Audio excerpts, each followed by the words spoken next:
Yeah, I'm like an addict, do I gotta have it. I ain't even playing, got a really bad habit. If it moves, gotta grab it, fuse like a magnet. Lose, won't have it till I'm doomed in a casket. I ain't playing, got a weird mind. If you work 8 hours, I'ma work 9. If the shit tastes sour, you should taste mine. I'ma stay in power for a long time. Get up, nah, I ain't a quitter. Toss me the ball, I'm a really big hitter. Big picture, I'm a straight killer. Rising the song to the highest bidder. Got juice, got gas, I'ma move fast. New shoes, new tracks, like who's that? I'm new, come back, better than last. Yeah, it's a new me, never gonna look back. Never gonna look back. Cause damn, I was built to last. You move slow and I move fast, and that's facts. Only I can make a change. Slowly take a step today. I will never be the same. Cause that's what it takes. Hey guys, happy Friday, June 7th. What a damn week we had. We're gonna kick back, have a beer, have a smoke, answer some of your questions, kind of do a little bit of brain share, and I want to hear your guys' questions and thoughts. I see Mediocre is trying to come in and out. He's out of town, so I don't know that he has the best location, the best reception for his internet. But we'll see if he gets on. And Sparky, welcome. Thank you for stepping in to help co-host tonight. Thanks for having me. I'll stay on as long as I can. I appreciate that. How much time you think you got? You know what? It's all I don't have a wife. I have a beautiful girlfriend. So if she knocks on my door, then I'll probably be out because she won't. Okay. I think you understand. You have a little more running time with getting away with it than I think I will. So. All right. So Sparky is a bond trader, and I'm just a dumb YouTuber. So everything we're talking about is opinion. It's going to be some of my analysis of this play. I did a video this morning going over the filings from Gamestop, the prospectus, the ATM. I did a video. I've already plugged all of the Q1 numbers from Gamestop in their 8K this morning into my spreadsheet, and got all of our ratios. But things are going to change into next quarter with all this cash that they're raising, so we can talk about that. We'll talk about trading. We'll talk about buy and hold because I know you guys do both. I really don't care which one you do. I'm not here to give you any advice about how to trade, but certainly will tell you what I did.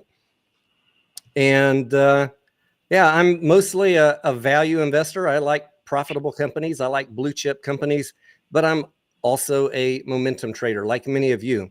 I like short squeezes. I like big run up plays, but I try to make sure that I limit my risk on those, and that we have, try and get the absolute best entry, the lowest price entry, which is why I talk about fundamental value a lot on even these meme stock plays, or read the filings so you can know what the company's planning on doing. We want to get a good entry, and then we want to take a good exit. And that's always the biggest trick on these, getting a good entry, knowing what is a good entry, and then having the cojones to punch that sell button and lock in the gains. Because really at the end of every week, I want to be celebrating with you guys. I don't want to be, sitting here having you upset because you got rug pulled by a CEO that needed to dilute, or thought that they needed to dilute to get their company in position for their next phase of life. And that's, Tony, if I could just jump in for a second. I think that it's obviously really easy to buy a stock. You can watch it, you get a little dip. But all the years I've been doing it, it's very hard to have the commitment to sell it. Or at least sell some portion of it. I think that's what you want to talk about a little tonight, is that might be 70% of the discipline to making money, more than the 30% of picking something good that you like the numbers and like the timing and you buy it. Yep. I try and, reinforce that in my Discord. I try not to be overbearing. Like I rarely give general instructions, not instructions, but general advice to anyone about what I'm personally doing. But I will drop hints if they can read between the lines. And I let them know yesterday that in after hours, my brackets were already getting hit on GameStop in after hours yesterday. I started selling. The highest price I got was $60. And, I didn't sell everything. I too believed that there was a probability, not 100% probability, but there was a probability that if GameStop didn't do something silly like drop an ATM in the morning, that we could have a massive continued up day, especially with Roaring Kitty coming on his live stream. That was enough probability for me to keep some money in the play. And I did. One thing you might want to touch on, Tony, because you're a little more versed in this probably than I am, that there's a lot of anger that, GME management dropped this on, and they dropped earnings first and then they did it. Now, I'm pretty sure that, if they're going to do an ATM and you have earnings in 3 days, I'm pretty sure they would be required to give me 1 second and we can talk about that, because I just want to finish up my trading. So I had sold 30% of my position yesterday. I had bought it in the middle of the week, when we were in those high 20s, and I wanted to lock in those gains because I didn't know how high it would go, and I hate leaving money on the table if I'm wrong. So the rest I let ride till this morning when I woke up, and I woke up and the very first thing I saw was a dilution announcement. I ran in here, started punching the sell button, and dumped the rest of my position around $43. So all of my shares I got out with a healthy profit. Not as much as I wanted. I would have liked to more than doubled my money on 100% of what I had bought in this week. That would have been a beautiful week, because all 100% of my meme stock money was in GameStop this week. But don't forget the run from like 46 to 60 something was all after markets. It wasn't even during. If you would have had a limit order in or something, you wouldn't have gotten filled unless you specifically put an aftermarket, fillable order in it. I don't know they ever want to do that, to be honest. So we're going to talk about the prospectus and the 8K with the earnings. And I know that another question you guys are going to have is now what's going to happen next week and what's going on with the actual dilution. So to get to the point that Mark was just bringing up, they dropped this prospectus in the morning, 75 million shares. And with those, when they do a prospectus like this, if there's materially different information or things that investors need to know, especially for a large ATM like this, they need to provide updated financial due diligence or the earnings like we saw, especially if they had to give it to the sales agent to get the ATM done. They got to provide it to us too. So that's why you got the full earnings today, a couple days early. It was to allow them to do the prospectus and be in full legal SEC compliance. Yeah, would you agree with that, Mark? In the past is instead of pre-announcing full numbers, when I've seen this, if somebody knew they were right on top of the numbers, they still probably could have just released a statement saying, "Hey, we're releasing earnings next week. We expect to be right on top of what the market anticipates," and I think that would fly too. Obviously, revenue down 25 or 29% is not in line with what was expected. So that's what. Yeah, we're going to get to those earnings in a minute, because I'm hearing a lot of what I get the temptation to be exuberant, to be hopeful, but there's just blatant misunderstanding of the finances, Mark. People calling this Q1 earnings bullish. The best thing GameStop has going for it right now, and I'm not knocking GameStop, the best thing they have going for it right now is a beautiful balance sheet. Right? They got a war chest. Yeah, they're going to have probably at least $4 billion. So what and really almost no debt is trying to evaluate what the number of shares they have or will have when they sell this is okay. What's that worth? It's going to be 426 million shares. I think I have that. Well, they'll do what? What did they do before 20? I'm including. I'm reading from the prospectus. They did 45 just in the last couple of weeks, right? And they're doing 75. So the new share count will be 426 million if they fully take out these 75 million shares. So, and I just did, back of the envelope book value calculation. Book value per share with this new, let's just estimate $2 billion. Let's be conservative. Yeah, that's fine. $2 billion. it'll be about $10 book. $10 book per share will be, which is actually fantastic. If it's beautiful. $7 of it's cash, that's usually pretty good. Yeah, I mean, you got a $10 book, you got no debt, you got $4 billion at least in cash. Let's start off with what is great about what GameStop is doing, what management is doing to set themselves up for whatever their next strategy is. Here's where I see the financial analysis breaking down on other channels. They will tell you that the price should be automatically 5 times book, because if I look at any other company on the S&P, they're trading at 5 times book. They're trading at 10 times book. That, unfortunately, is a very naive way to analyze stocks and not factually correct. What they're really doing is trading at 20 times earnings, which exactly. Say that again, Mark. I said, the average S&P company probably trades at anywhere between 18 to 25 times earning PE ratio. And when you that's the first step. And then you back into, okay, does it make sense to the book value? If it's 4 or 5, if it's, this is why I love you, Mark. You fucking get it. You must be in the bond industry or something. Yeah, I'm not even a stock guy. This is 100% how a bond analyst credit would look at this and say, okay. Yeah, guys, I want you to hear what we're saying here. Anyone on another channel that's telling you that this stock should be $50 because they see other companies trading at 5 times book, absolutely 0% knows what the hell they're talking about. Companies trade on a multiple of earnings, which is profits per share, earnings per share. And that is the biggest problem I've had with GameStop's valuation, is not the balance sheet. It's that they have lack of earnings. A couple pennies annual earnings may as well be zero. Wall Street's not going to give you anything extra for that.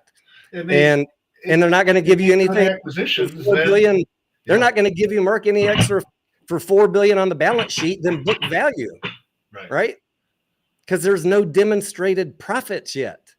Yeah, and it's obviously you'd rather have it than not have it, but it's all going to come down to, if they're going to try to, Ryan Cohen isn't a dumb guy. If he's going to turn it into a little Berkshire Hathaway, that's awesome. But by the way, you can't do that in a year. That's a longer. What you hope is they make 1 or 2 really smart acquisitions, or a bunch of smaller ones with a good one that fairly immediately reflect that they were good buys, and then you'll start getting some valuation on your book, on both your book value and hopefully earnings. The first thing that I look at, Mark, is what is the multiple to earnings? Right. What are the profits? It's hard to have a PE when you don't have them. So right, and then once I do that with the company, then I might compare it to book. I might compare that price to book value, but that you certainly don't start there.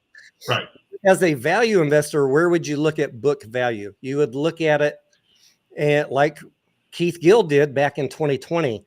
The market cap in 2020 was under the book value. For a value investor, if you think the company can turn around, that's gold right there. And I have a few more that I have on my list that I'm going to be telling you guys about in the coming weeks as I finish up my due diligence. I mean, I got sometimes to go through 100 companies to find one where market cap is below book and the balance sheet isn't a wreck and the company isn't a wreck. But like GameStop was one in 2020, and we can find others. But unless market cap is below book, I don't really care about book value. Yeah, and exactly what you said. When you're talking about value stuff, you're not generally buying it for a quick flip. I mean, it's nice when Rowan Kitty bought GameStop and it went up 500 times in 6 months or something. But generally, you're buying something like that, and in 5 years, you're happy you did, because it goes up 300 or 400% over a extended period of time as it improves. There isn't a big jump in that, but now let's take an aside, because I see some of the comments here, and I hear you, especially like Roadrunner. He says a lot of us know this. I know a lot of you know this. And I'm a momentum trader just like you guys. I love short squeezes just like you guys. Let's not get it twisted. My gripe is not with myself, the way that we momentum trade on risky plays, the way that we speculate. I love to do it. You love to do it. My gripe is with YouTubers who call themselves experts in the finances of the company and then do not properly to explain it to people who don't understand it. That is my gripe. Whatever y'all do with your trading, if you understand the finances, God bless. And I'm glad that you do. And we still take risky bets sometimes. There's a lot of stocks I bought that have no earnings, and I buy them only for a couple days because I think they're going to squeeze. And I don't even look at the financials.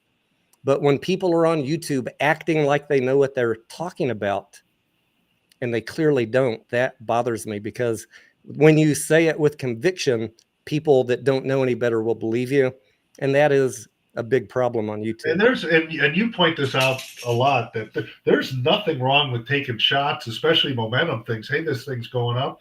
The discipline comes in where if you've owned it for 3 months and nothing's happened, maybe it even hadn't even gone down, but it's never spiked and nothing has come out to show that it will, you gotta have the discipline to take some off and go find another play, or take it all off. You know, if your reason for doing it was momentum and maybe a squeeze, or maybe something happened and it doesn't happen in a couple months time, certainly you gotta at least look at it again and say, do I still want to be in this? Or what's my reason for staying in this now? Or do I, it's easy to lower cost basis, but do you want to, I see that all the time. You probably do too. Oh, I'm lowering my cost basis. Well, are you getting more capital into a play that's not going the way you think than you should? I mean, people forget that a lot, I think. Yeah, and I just want to be clear, just as a second level of explanation, because people get so mad at me for talking about the fundamental or the fair price value of GameStop. I'm not saying that's not a price target for me. I'm not saying GameStop's going to $7 or $10. I'm telling you how Wall Street is looking at it. Right. So that when it's trading at 50 and Wall Street's saying it's worth 7 or 10, you can understand why they're motivated to push it down and how far it could go if things got really, really bad for us as traders. And then you kind of use that with your gut and your expertise, hopefully, if you're a momentum trader, to say, all right, what's the, considering like this week, I was buying in at 27.28. How much do I want to risk? Because I'm already at 3 times book. Well, not only how much you want to risk, but again, I keep saying discipline, having the discipline to say, okay, if it gets to this level, this level, and this level, I'm going to sell. Exactly. If it goes to 500, I still made my 100, 200, 300%. I know I laughed with you at one point on NVIDIA. I bought, I didn't buy, love to have bought the farm on it, but I bought it when it got down to, I bought some at 150. I had a level of 125. I bought some. I had buy orders down to 100 and I didn't get. And I sold it at 250 and 350 and I think 400. Well, I never got, I mean, you look at it now and think, God, I never got the 1,000, but I looked at it, that's a real company, and said, this is undervalued for what they got going on. This has just got smoked. And I took probably on average 200, 2.5 times out. Well, you go on and go find another one. And I still have, everybody that's got ETFs got the SPY or something. They have plenty of NVIDIA exposure. If they have QQQs, they got 8 or 9% exposure in that anyway. Same with Microsoft and Apple. It was just something where I said, well, I want to add this. This looks cheap, so I'm going to add it. And that's one I would have been willing to hold for a year, which I think is about how long I had it. I always try and have, like if I had NVIDIA back then, Mark, I always have a price target where I say, if it hits this, I'm going to get out, and then I don't worry about it. If it that's I guess what I'm saying. I literally had the sell orders in. I didn't even have to think about it. I had a sell order at 250 and 300 and 400. Unfortunately, the 400, was only the last 50 shares or something, which was still a nice trade. And it went up after that. Yeah, I felt bad for about 3 days, and then I went, well, geez, it did exactly what I hoped it was going to do. There's no reason to. The worst thing that happens is those things go up, and I feel bad for retail, really, and I'm sure you do too. Just in a play like this, where GameStop did exactly what you'd hope to do. If you bought it at 20 or owned it at 10 and were suffering with it, and it spiked to 50 twice now in the last 3 weeks. You certainly have even if you didn't trade it, if you owned it a while ago and just were praying to get out, I feel bad for the people that not only didn't sell some, but maybe bought some at 40. I mean, there are a lot of people that believe in the naked short and the synthetic theories, and I'm not here to talk about those or argue or dispute those. That if you want to have those beliefs, you can have those beliefs. I don't trade on those beliefs. I gave it a shot. I gave it a shot with AMC from 2021 to 2023, and that didn't work out so well.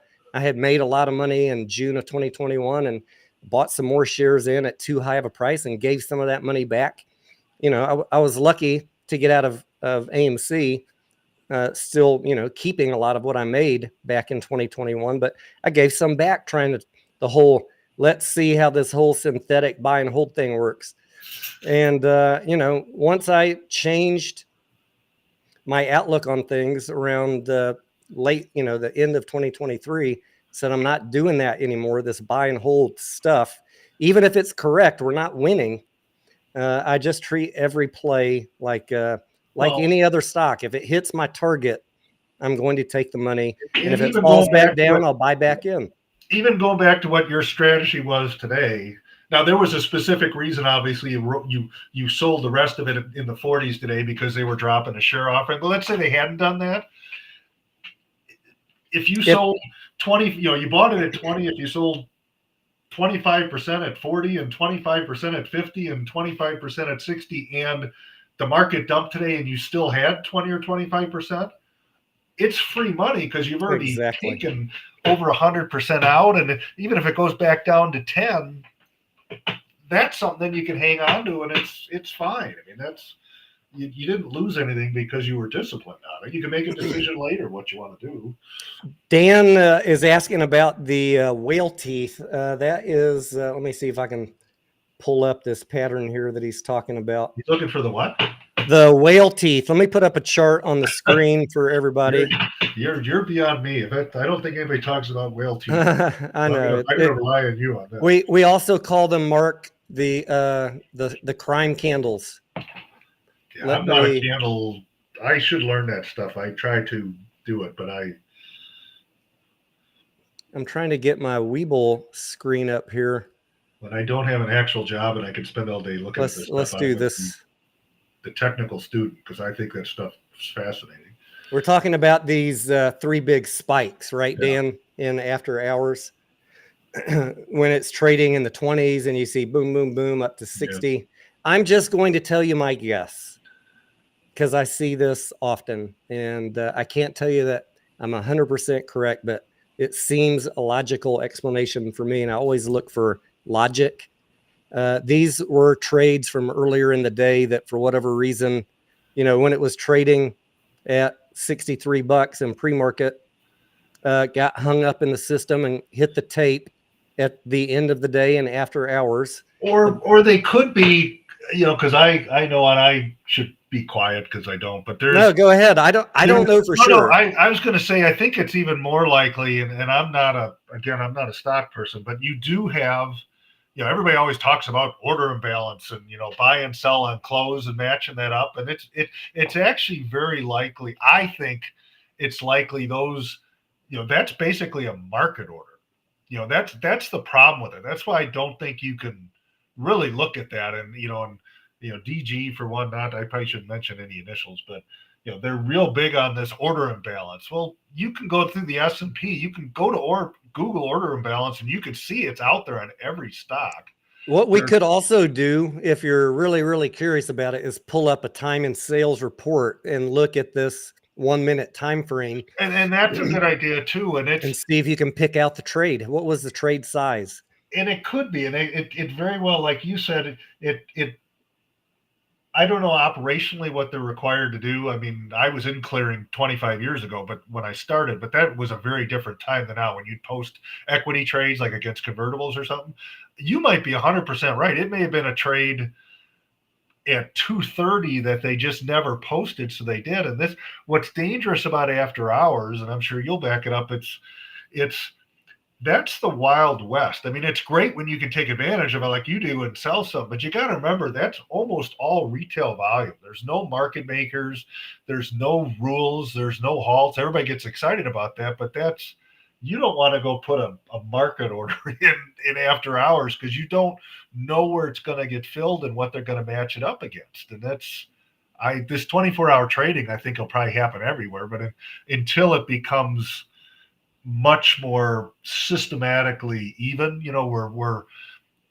market makers are making markets after hours, even if the rules are different. It's not, how many times in after hours, I think it was twice that GME ran. Well, I know that 2 days ago when the Roy and Kitty thing was announced, it went from 40 to 60s. They're so easy to run during after hours because we don't have to worry about halts. Well, not only that, but it's all buys. If it's all retail and there's no sellers and you're just, okay, you see the screen, you're tapping on your, and I don't even know who has the after hours stuff. I actually don't have it on my Schwab account because and the reason I don't have that, what's interesting is I don't have it. If you have that, then they could, if you have a limit order, and I do a lot of limit orders. I don't do options. I do a lot of limit orders. Like you say, I'll have something. And well, if you have after hours turned on, my broker will, they can fill you after hours. All my brokers will only let me do limit orders after hours. Well, no, and that's good, but that's what I'm saying is, but even with that, I don't know that I want an order hanging out because some of the best trades I ever had is where I had a limit buy or sell in, and it just didn't quite get filled maybe right before the close. And then it opens the next day up 20% because something happened, but I didn't get it because it got filled 3 seconds after the market, closed and I got filled at 20 cents over the close. Well, that's not what you want. I shouldn't say there's no rules, but there's a lot fewer rules in after hours. And that's it. You should take advantage of it if you have it, but you shouldn't.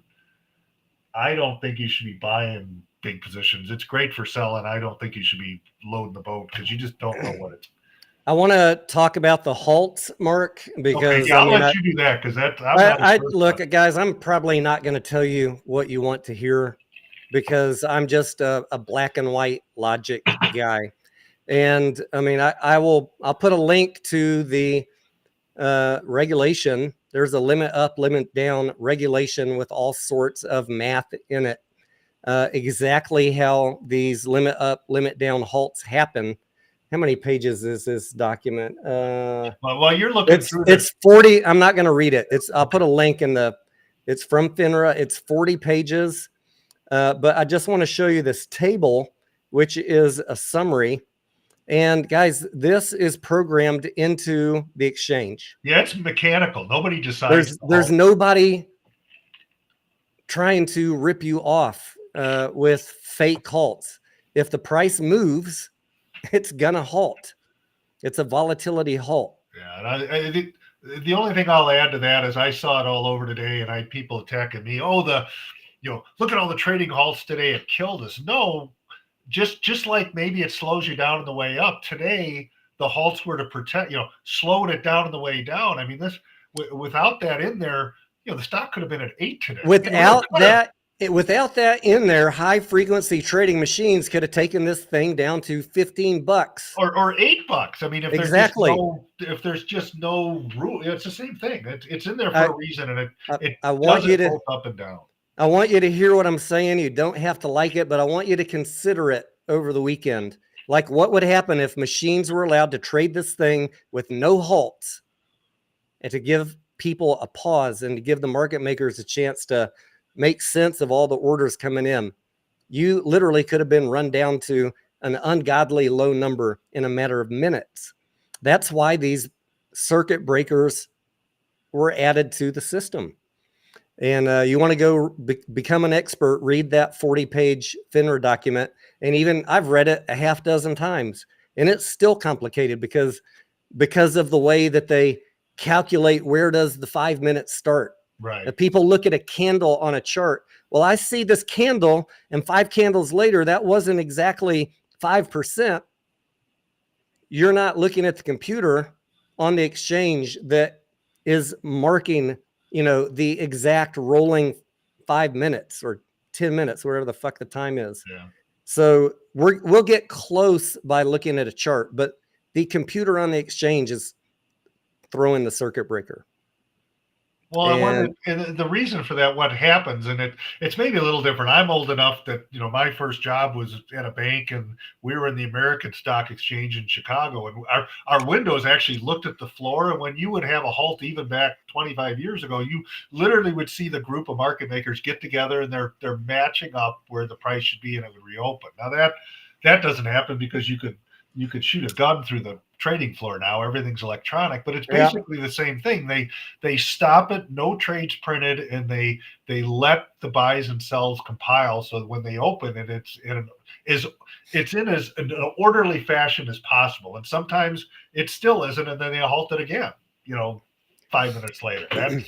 That's still done especially for retail protection, even if they don't think it is. It actually is. Neil says the halts can be manipulated. Maybe they can. I don't spend a lot of time worrying about it. I'm just going to be honest. I know they're programmed in. I can't do much about somebody manipulating the system. We've been manipulated for 3 years in every which way imaginable. Manipulated like LeBron holding his knee and getting when they don't have a timeout, so they stop the game and let him rest for a minute. I tell you what I do, guys. When a halt happens, whether it's a limit up or a limit down, I just close my eyes and pray for 5 minutes.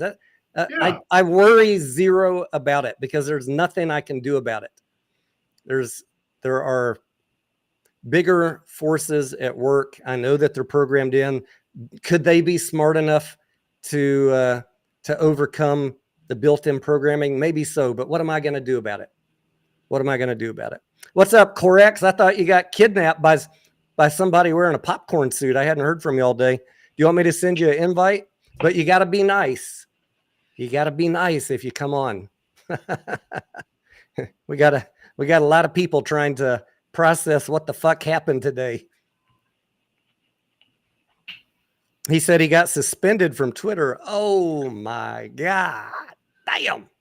Well, I don't have any other way to contact you, so I don't know what. That's right, Corex. I'm being Tony's antagonist. I could drop you a link in this chat here, I guess.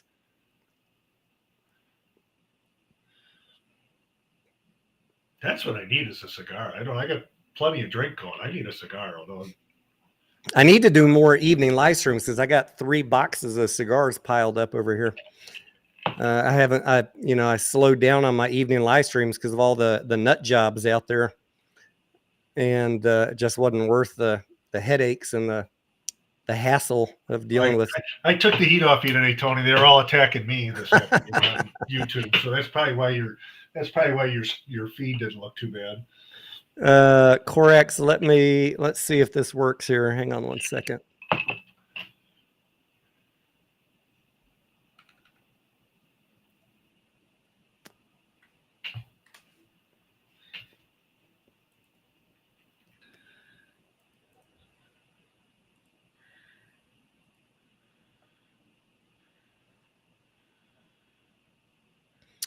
Okay, so we went through the prospectus, we went through halts, we went through my trading, we went through why I'm upset at other YouTubers. I think they're good. I think they're good people. I think they mean well. I think they think that they know more than they actually know, and I don't think they have bad intentions necessarily. They're just I wish, that they were good people that I could have a conversation with and really explain how to do analysis on a stock. But some of them in particular, the loudmouth ones aren't really good people.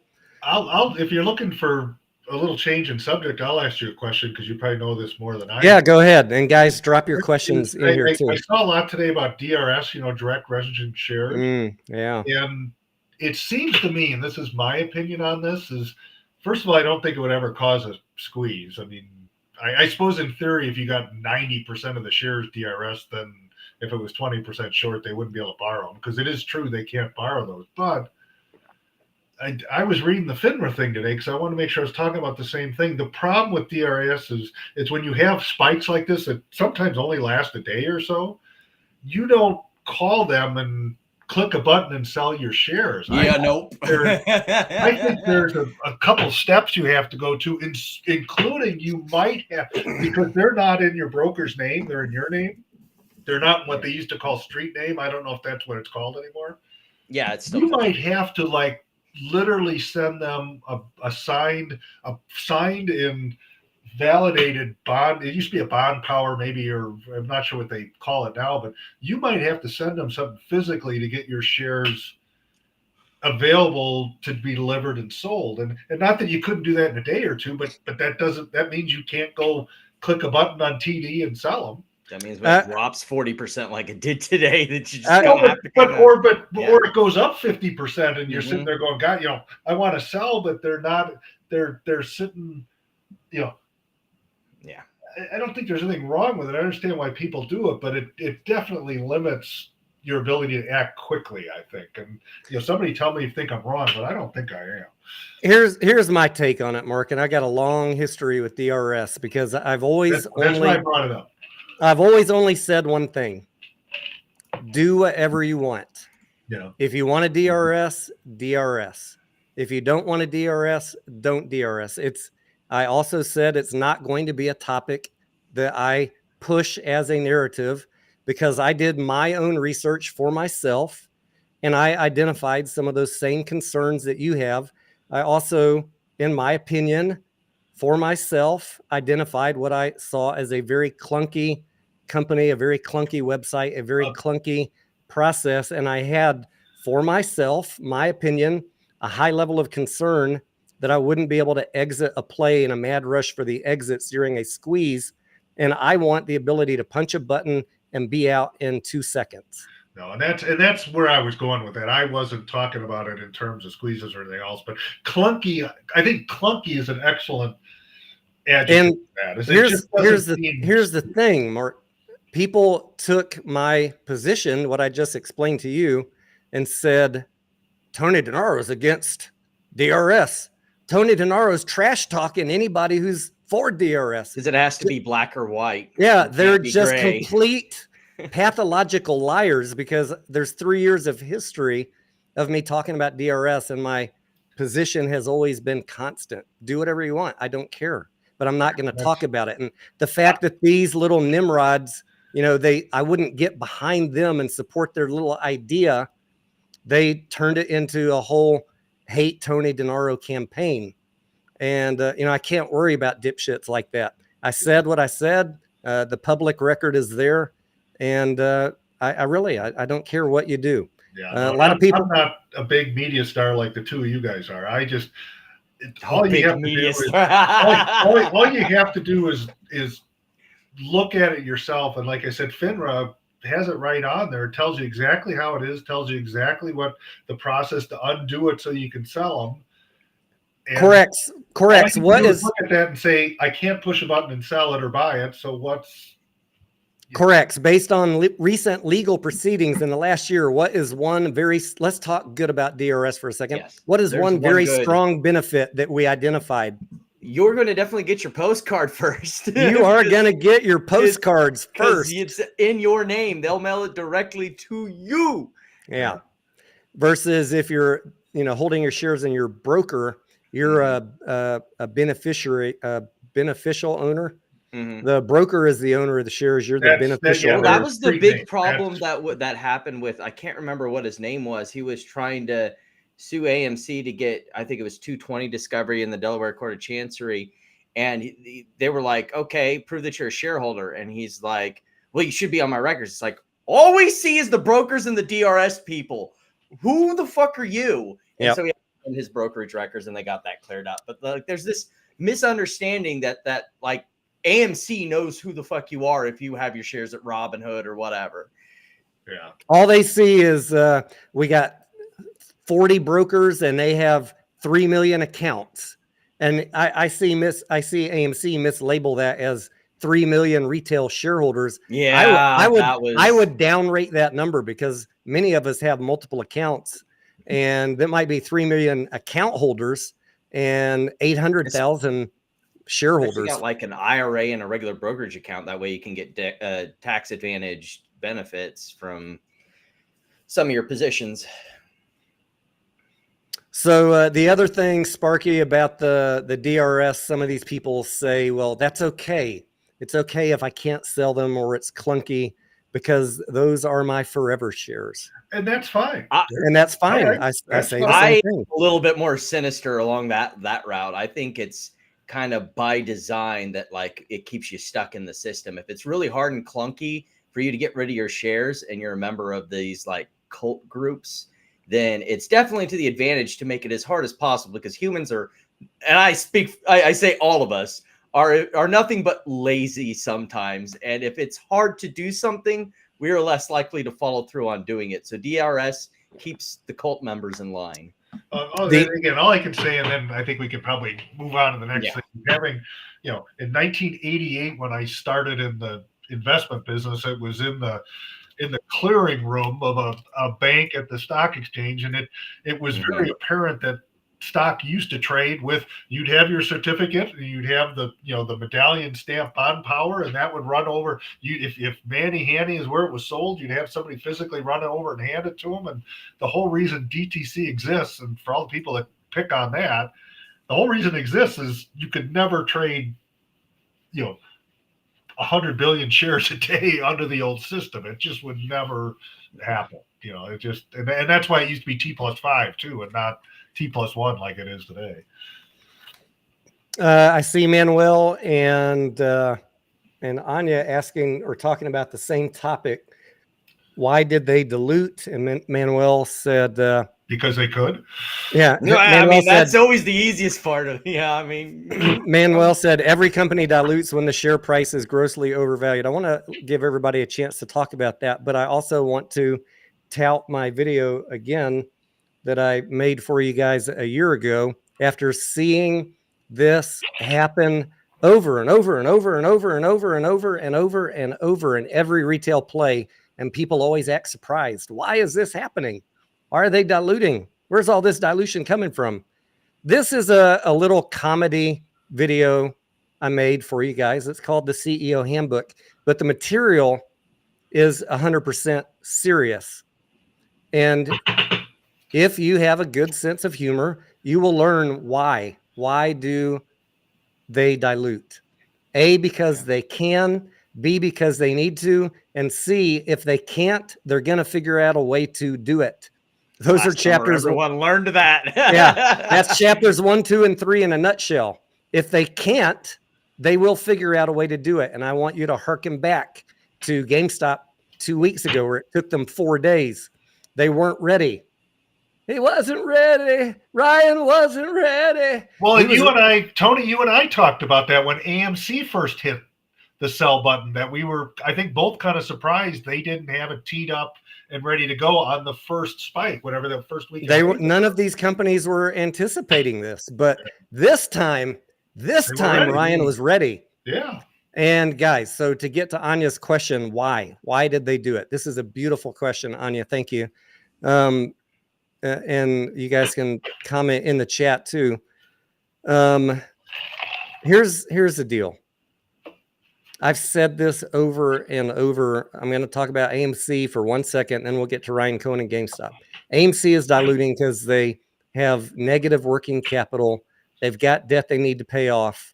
We did a live stream with Sparky a week ago where we talked about the steps they need to take to refinance that subordinated 2026 debt, the 10-12 pick toggle, and then they'll work on the term loan, maybe later, a year from now. But they got to pay that debt off, and they got to get to a point where they can restructure. Right. And in the meantime, they got to keep working capital, and they're burning cash. It's not at a profitable level yet of box office. So that's why he's diluting. It's not to kill your squeeze. It's not because he's evil. It's not because he hates you. He's doing his damn job to not file Chapter 11. Now, moving over to Ryan Cohen, similar, but not as bad of a story here, right? They don't have debt. They just got annually profitable, but only marginally. A couple operationally profitable. I mean, a couple pennies on the income statement is meaningless to Wall Street. And exactly right, Corex. Operationally, they're not profitable. the income came from interest on their treasuries. So the business is not generating a profit. They got a little bit of bump from interest. And they're still in their transition The process. flip side of this whole thing, Tony, just so people understand that it goes both ways, is there's a lot of times when you see profitable, especially very profitable companies announce share buybacks. That happens when the management of a profitable company, especially if they're not using debt, but they're using cash to buy back stock, like, I don't know, have nothing Apple else would to never do that, invest but that just into. as an example, there's a company that doesn't issue, it's not going to up a dividend because they don't use that, is they're going to look and say, okay, we think our stock is undervalued. There's nothing we can do else with the cash that we think is better than That's the just key point. reducing our shares. So that's what they'll do. And hopefully I see all sorts of calls for GME should, buy back shares, or AMC should buy, they just, back shares. Well, you do that when you're successful and you think your share price is too low, not too high. So you spend that capital in place of doing it. I would prefer a company to dividends, but let's say they don't want to put themselves on the hook forever by increasing their dividend, doing it. A one-time thing you do is, okay, we'll go buy back 3% of our float. And that generally is very well perceived, but it's also only happens when you have cash, you're making money, and you perceive your stock is too cheap. I want to just take a sidebar very quickly for my friend Neil. And Neil, I love you and I appreciate your support. And this is a common thing that I hear. Provide evidence that it's hard to sell from DRS. Guys, I don't have a computer share account, but I do have Twitter. And you can look on Twitter for a computer share being down and people being frustrated, not being able to sell. And you will find dozens or hundreds of tweets. And that's all I'm going to say, because I don't want to argue with anybody. It is indisputable that it can be hard to sell on computer share. You just can't point and click. That's whether it's harder than taking your Schwab account and pushing the sell button and you're done in 2 seconds. I think that's probably all you need to. Other thoughts I wanted to say about Ryan. The balance sheet's in good shape, but they're not really profitable. I see the GameStop people pounding the table. We're profitable. GameStop to the moon. Yeah. They don't really understand finance. They don't understand that Wall Street doesn't give a shit about your couple of pennies. And I would say this about AMC or any stock. Marginally profitable is not profitable. Operational loss is an operational loss. These people are fooling their viewers because they're probably just misguided themselves. They probably have good intentions, but they don't know what they're talking about. Ryan needs cash on the balance sheet to pivot the company. And it's a beautiful thing what he did. He recognized they're not us. They're not retail. They know what the fundamental value of their shares are. They read analyst report and they believe it because it's facts. They know what the fundamental value is. They see it trading at 2, 3, 10 times fundamental value. They are going to use that opportunity to raise cash and provide them an opportunity to really pivot the business into something meaningful and great over the long term. That's what I got to say about that. Corax or Sparky, you got anything you want to add? Yeah, and they just kind of need the cash on the balance sheet because they're still, and I really wish that they'd be a lot more upfront with their shareholders about what they're doing. Just something, literally anything would help them a whole lot more. Absolutely. When it comes to an earnings call, for the love of God. An earnings call. How about it's been a year since they've had one? That's also, by the way. They got all this cash, but there's no idea to what to do with it. And how are you supposed to change the opinions of these analysts if you just got this cash sitting on the balance sheet and they're just like, so what are you doing with it? I don't know. I don't blame them for a second raising it, but it would certainly support the effort. Price better. Let's just make sure we focus these two industries or something. Let's make sure we focus these answers on why would he do it? Was it all an evil plan to give UBS shares to fix 83 billion in swaps? That's all horseshit as far as I'm concerned. Was it to give I don't know what other bank was floating around out there, JP Morgan, a bunch of shares to cover their shorts? I don't think that was the intent. It might have been a a side effect. You add share liquidity into the pool and you drive the price down with the dilution announcement, you're going to make it easier for shorts to cover. But I don't think that was the intent. The management of none of these companies cares about helping the shorts. They probably hate the shorts as much as we do. What they care about is building long-term value and setting themselves up for long-term success. I like Warren Buffett, his comments on short sellers on Berkshire, where he's like, I openly invite them to, they're guaranteed buyers in the future. Yeah. And that could, I just care about running the company. That could be the case. I mean, who knows what Ryan Cohen does next that gets GameStop to a point where I can confidently tell you with mathematical and finance book proof, and Mark as a bond trader could, fact check me, that the fundamental value is $26. I'd love to tell you guys that. I'd love to tell you that. But there's no financial professionals that is going to tell you that. Just people on YouTube, because they don't know what they're talking about. You used the book when we started this, and I don't think Corex was on here. We went through what the book value is, adding the cash, and that's them exactly great support. What but until they do something that generates money, it's just cash. And it doesn't. During his little Twitter streams, he was using the cash plus the book value, and he came to somewhere around $10 to $12 a share. Yeah, I think that's reasonable. You look at book value right now, 650, maybe 1050 with the new money they're raising. Add on. I don't know. That already includes the cash. I would add on a little bit for investor sentiment or just what I call potential, but Martin was exactly right. Wall Street is not going to care until they turn that cash into actual earnings per share. Yeah. That's where things change. GameStop makes some announcement of an acquisition. Hey, retail's going to run that puppy up, but then it's going to come back down unless the company they acquire already has booked profits on their income statement where everybody can say, oh yeah, that's coming right over here, baby. Yeah. Beautiful. They need to put that cash to work somehow. Wedmore, great question. And that what could they do with GameStop to make it profitable? They could acquire a profitable company. So all of you who think he's going to buy GameStop or pay off their debt, I'm sorry. My opinion, 0% chance. GameStop does not need to be investing money in a money-losing company. Hey, I love AMC. I want to see it succeed, but it's not a smart decision for GameStop. And same with Highcroft. Sorry. I was going to say, I think, at the right price, I think they could buy Highcroft from AMC. I'm just saying.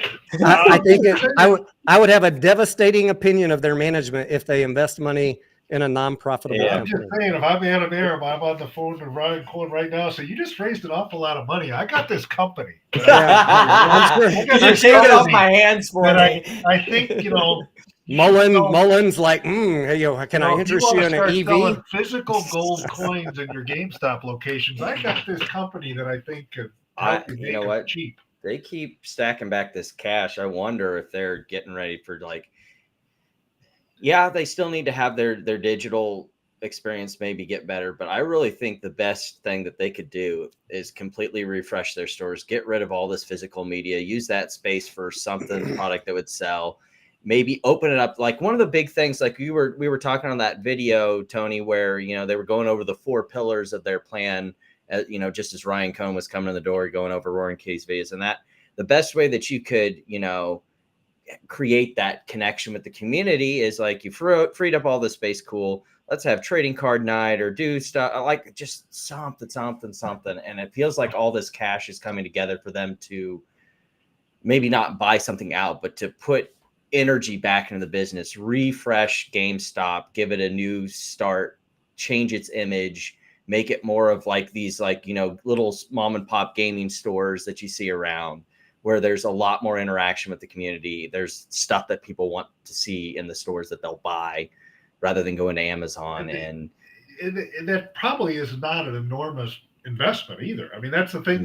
You roll it out in a couple busy locations, and if it works, then you expand it, and what doesn't work, you peel back on. I mean, that's the kind of stuff that's exciting. What I'd like to see them do is invest in something that is not brick and mortar intensive, Roblox maybe. I don't know. I haven't even thought about what companies they could go acquire, but something that they can force multiply their digital footprint, and hopefully something that is a profitable endeavor that ideally, but not necessarily, is synergistic with their core business. That's what I'd like to see them do. And I heard Martin talk about, hey, maybe go buy some Bitcoin. Maybe they could go buy Bitcoin. Oh my good, go the sailor route over there at MicroStrategy. Look at when it works properly. Look what that's doing for his stock. I'm not saying that's what I want him to do, but I'm just throwing out ideas. Buy Bitcoin, buy some other good company's stock as an investment. But, as I'm saying that, I'm still thinking they are putting themselves on the hook for getting sued for mismanagement if they lose a bunch of money with a bad investment, or buying something like Bitcoin and then it drops 50%. Can you imagine if they invested $2 billion in Bitcoin and it lost 50% of its value? It almost happened to MicroStrategy where they took out loans and then the company almost fucking kicked the bucket. Yeah. So, I mean, it's beautiful if things go up and you're really, really good. And I think Ryan Cohen's really, really good. But since I've only seen them investing in treasuries, I think that they're a little more conservative, and I'd like to see some conservatism. And I'd rather see them invest it in a business idea that is profitable than. Well, and even the one thing I thought of right away, and you certainly wouldn't do this side, is remember when Microsoft bought Activision? I mean, they can't go buy a $20 billion company, but if you have a content game creator thing you can find, and it's obviously not the easiest thing to find at a reasonable price, where it's exactly what you're talking about. Okay, you control what they're doing, you control the content, it's online, but you also can pull that into your locations where you have people come to your stores for on Friday nights and and have pizza and have a drink and participate at the location. I know they got rid of their whole gamer trademark and everything, but I'd always thought that where they would go with that is, you're not going to really make much headway beating up trying to get into Steam. I mean, Epic Games splashed all this fucking money and they could still only get second best. Yeah. I think if you found some like niche part of the market, like indie games, like you got all these new indie developers and you just became the indie platform. Well, I guess that's what I'm saying, Corex, exactly. Yeah. They can't go buy some halfway developed thing for $10 billion, and if it doesn't work, they're dead. But be an incubator for exactly what you're saying. Not necessarily games, just for content. Be an incubator for content that people want to share, and take some foresight, maybe a little luck, but you don't have to hit on many of them to have it turn into a pretty good investment. I'm going to just go ahead and give them the benefit of the doubt that they are intelligent and innovative people, and that they will eventually come up with something that is meaningful. That I'm an optimistic person by nature. I'm not by any stretch pessimistic on GameStop. The world is their oyster right now. It's now up to them to deliver something to shareholders and communicate it. And that whole communication about strategy is really where they're lacking. But maybe we'll find out something. And we heard Roaring Kitty say today that they might already be working on something for all they know. And maybe they are. I hope they are. Just wish they would tell all of us. I don't know if Tony, I don't know if you wanted to even go the direction of commenting on him, but I actually was pleasantly surprised. I thought his stream today was kind of exactly along the lines of what his old ones were. I want to talk about him, but can we knock out Salty 8's question? That's fine. I didn't know where you wanted to start first, but let's just get the financial stuff out of the way, then we'll have some fun talking about Roaring Kitty, because I think we could talk about him for 30 minutes, especially with the audience comments. Book value is not something that's going to be in a filing. That's just a financial math. It's a financial math calculation. It's black and white. So it's correct me if I'm wrong, Sparky, I'm not an accountant. It's assets minus liabilities gives you shareholders' equity. Yeah. Then you divide that shareholders' equity by the number of outstanding shares, and you get your book value per share. So go to the latest 10Q, add on about, let's just say 3 billion to the asset side, including last week's cash raise. And I'm just estimating 2 billion this time. You could bump it up to add 4 billion if you wanted. We don't know the number yet, but let's just say add 3 billion to that, subtract it from liabilities, divide by 426 million shares, and you get roughly around $10 book value. It's just finance. And like we mentioned, that's a really good floor cushion, because if you get too close to that, and certainly if you get under that, you should get support, just like this play originally started 3 years ago, that under that you'll have not only, enthusiastic retail, but you'll start getting value investors that'll, longer term investors will dip into that if you get correct. Were you listening to us when we started out talking about book value? Maybe we'll just circle back for anybody. I just got off of work and I happened to catch you right when I sent that message. For anyone that is just joining in and you missed the book value conversation, I was saying, Corex, the biggest problem I have is not that GameStop is trading over book value. I mean, we know and we've heard on all these live streams we've done in the past 2 weeks, going over Keith Gill's original thesis. One thing that he loved is that the market cap of GameStop in 2020 was under the book value. It was it was lower than the shareholders' equity. That is a pure value play. And then you just got to convince yourself that the company can grow. And that's what he did, and it did. But the problem I'm having right now, Corex, is when I listen to other YouTubers trying to convince people that a $50 price is fine for GameStop. They'll say, look at GameStop's book value, $10 a share. Look at any other S&P company. They're trading at 5 or 10x book. So GameStop must be worth. But they have earnings. Yes. You said they have earnings. You said the same answer Sparky had. Yeah. This is like right there. I want to reach out and strangle these other YouTubers. What you're missing is these other companies have earnings and GameStop doesn't. By earnings, we mean positive earnings per share. You can't just look at book value in a vacuum and say the company's worth $50 because every other company in the S&P is trading at 5x book. You do not know what you're talking about. You start with earnings. You start with earnings and you derive your price from that. And then you can cross-check it to book. Yeah, that's what we came up with, that you have whatever your earnings are, you put some kind of market PE on it, then you give it the benefit of a higher PE if you see growth, or especially accelerating growth. That's how things can trade at 100 PE if it's growing at 50%. And your back check is you go and say, well, geez, I don't think I have much downside, because if the stock's at 20 but my book value is 10 or 12. I'm 100% confident this is why retail got rugged today, because they're being told by everybody in the GameStop community that clearly, trading at 5x book is reasonable and $50 is a fine price. And I've been taking all the bullets in the back for a couple months, telling you guys that is not the proper valuation. Today's price was part of the truth is, hopefully they grow into that. Right. Hopefully they do, but they make profits and they grow into 4 or 5 times. The execs at GameStop know it's not worth $50. So of course they're going to dilute into a massively overvalued price and take advantage of that. This is why I've been preaching, understand what is the fair value. I know you hate it when I say it, but it's for your own protection, so that when you get a run up like this, you're like, oh shit, we're at 5, 6, 7, 8, 10x over any normal financial fundamental fair price. I ought to consider at least taking a little money off the table. And if you have that analysis in your head and you say, but I'm rolling the dice anyways, then fine. That at least you knew. But all the people that are being misled with bad financial analysis on other channels really pisses me off right now. And the more they keep doing that, the more I'm going to keep making GameStop videos and talking about this. Yeah, well, some of those people don't know what ROI is, so. You mean revenue? 100 million.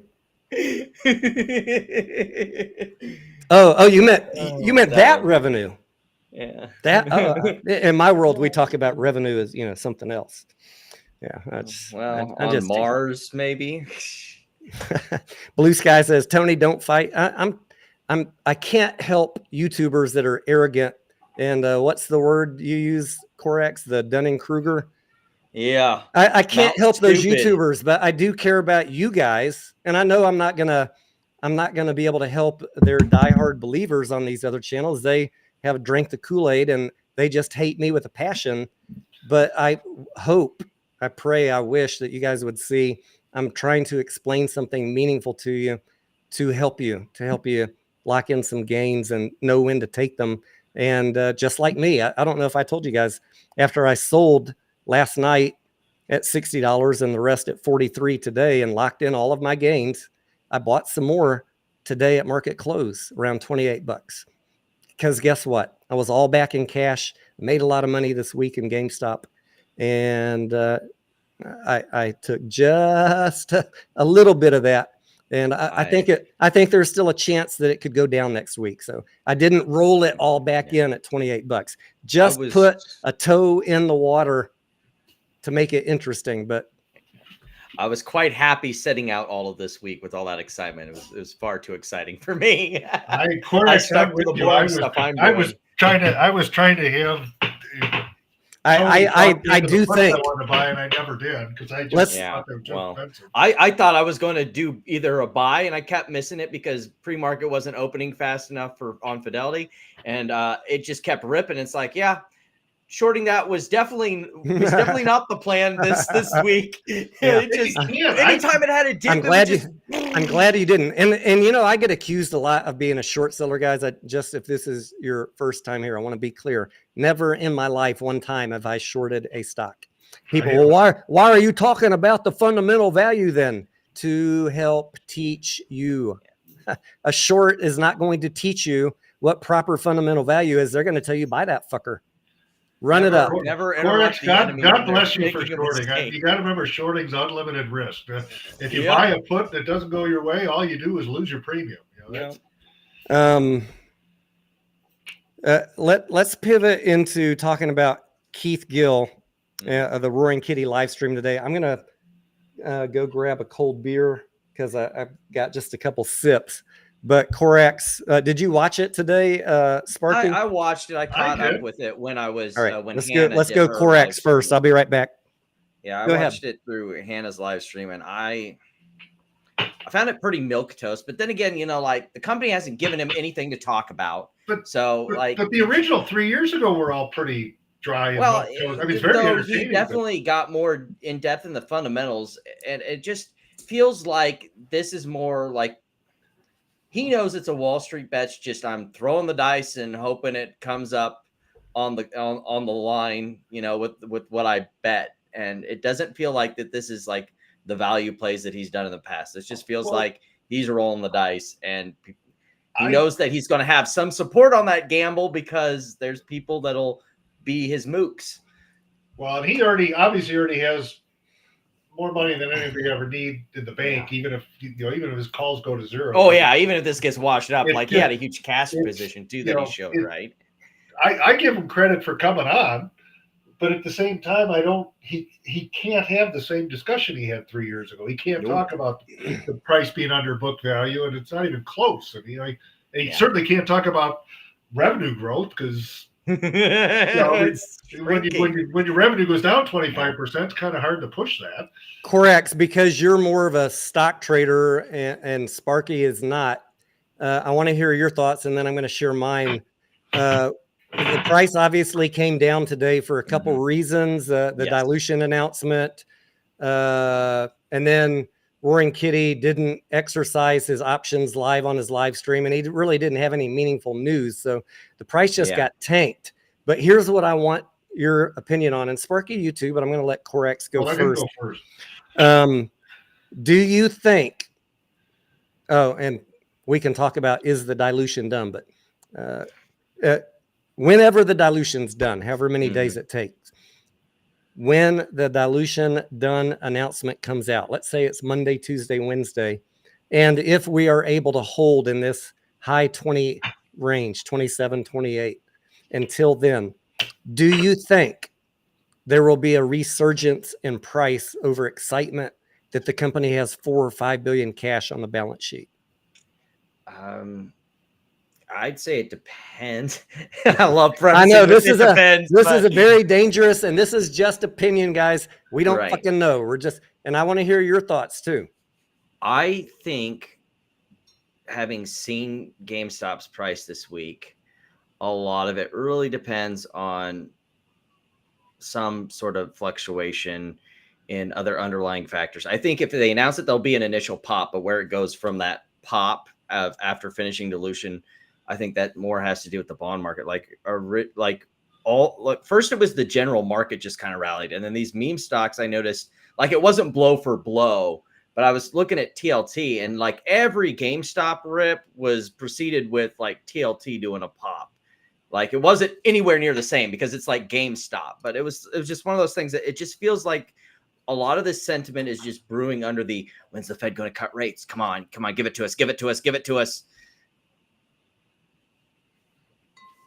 How about you, Sparky? You got any thoughts? My thought would be, and it's not a whole lot dissimilar to the AMC when you and I were talking about them doing at the market. It's, if volume is, even if it doesn't go up, if volume is 50, 100, 150 million shares a day, it's real easy for them to slip in 10, 20, 25 million into that without crushing the price. And then the company hasn't said anything, and they should just, be sitting like this and hope you get volatility, and whether it goes up or down, even if it goes down a little more, if it only goes down a little, but on 100 million shares because people are day trading the crap out of it, that's perfect for them. Just because they have to bleed in. They have to bleed in a lot of shares. Do you know what the volume was today on GameStop? Like 200 something, I think. 280 million. And this was obviously a big focal point with, Roy and Kid. So I don't know that you can expect that, but it'd be really easy following that to trade 100 million for a couple days, just because people are, there's still a lot of buzz, and the price held up pretty well. How cheap it is, and let's go, we're going to run this back up, and they're happy to sell it to them. Yep. I said in my Discord today, 20% chance they're done today, 80% chance that I think, this is just my guess, 80% chance that they're done with dilution by end of the day Monday if the high volume keeps up. It all comes down to what they sold today. If they sold even 25, 30, 35 million of that today, I think they could have sold 50 million today. I can believe that's what I'm saying. Because it spiked down to 27 or something, then it came back up to 32, and it was kind of holding there and on huge volume. So it very well could have taken a big chunk out. Typically, what I see after dilution on a typical play, we'll just use AMC as an example. When they're done, there could be this period of mourning, I call it, where the stock is just kind of lackadaisical for a period of days or weeks. But then as long as there's no more bad news, you start creeping back up. We saw that last time right before they announced that dilution was finished, where we started to see AMC's price sort of lift up a little bit. And then and the difference GME to AMC is AMC has to dilute it, and there is an overhang that they probably have to do more. GME doesn't have to sell another share. They just took advantage of the market. Here's what's even more exciting. Here's why I bought a little bit at the end of the day today, even though I know that the price could drop into the lower 20s next week, possibly. I don't know, I can't give you a probability analysis, but it's definitely possible.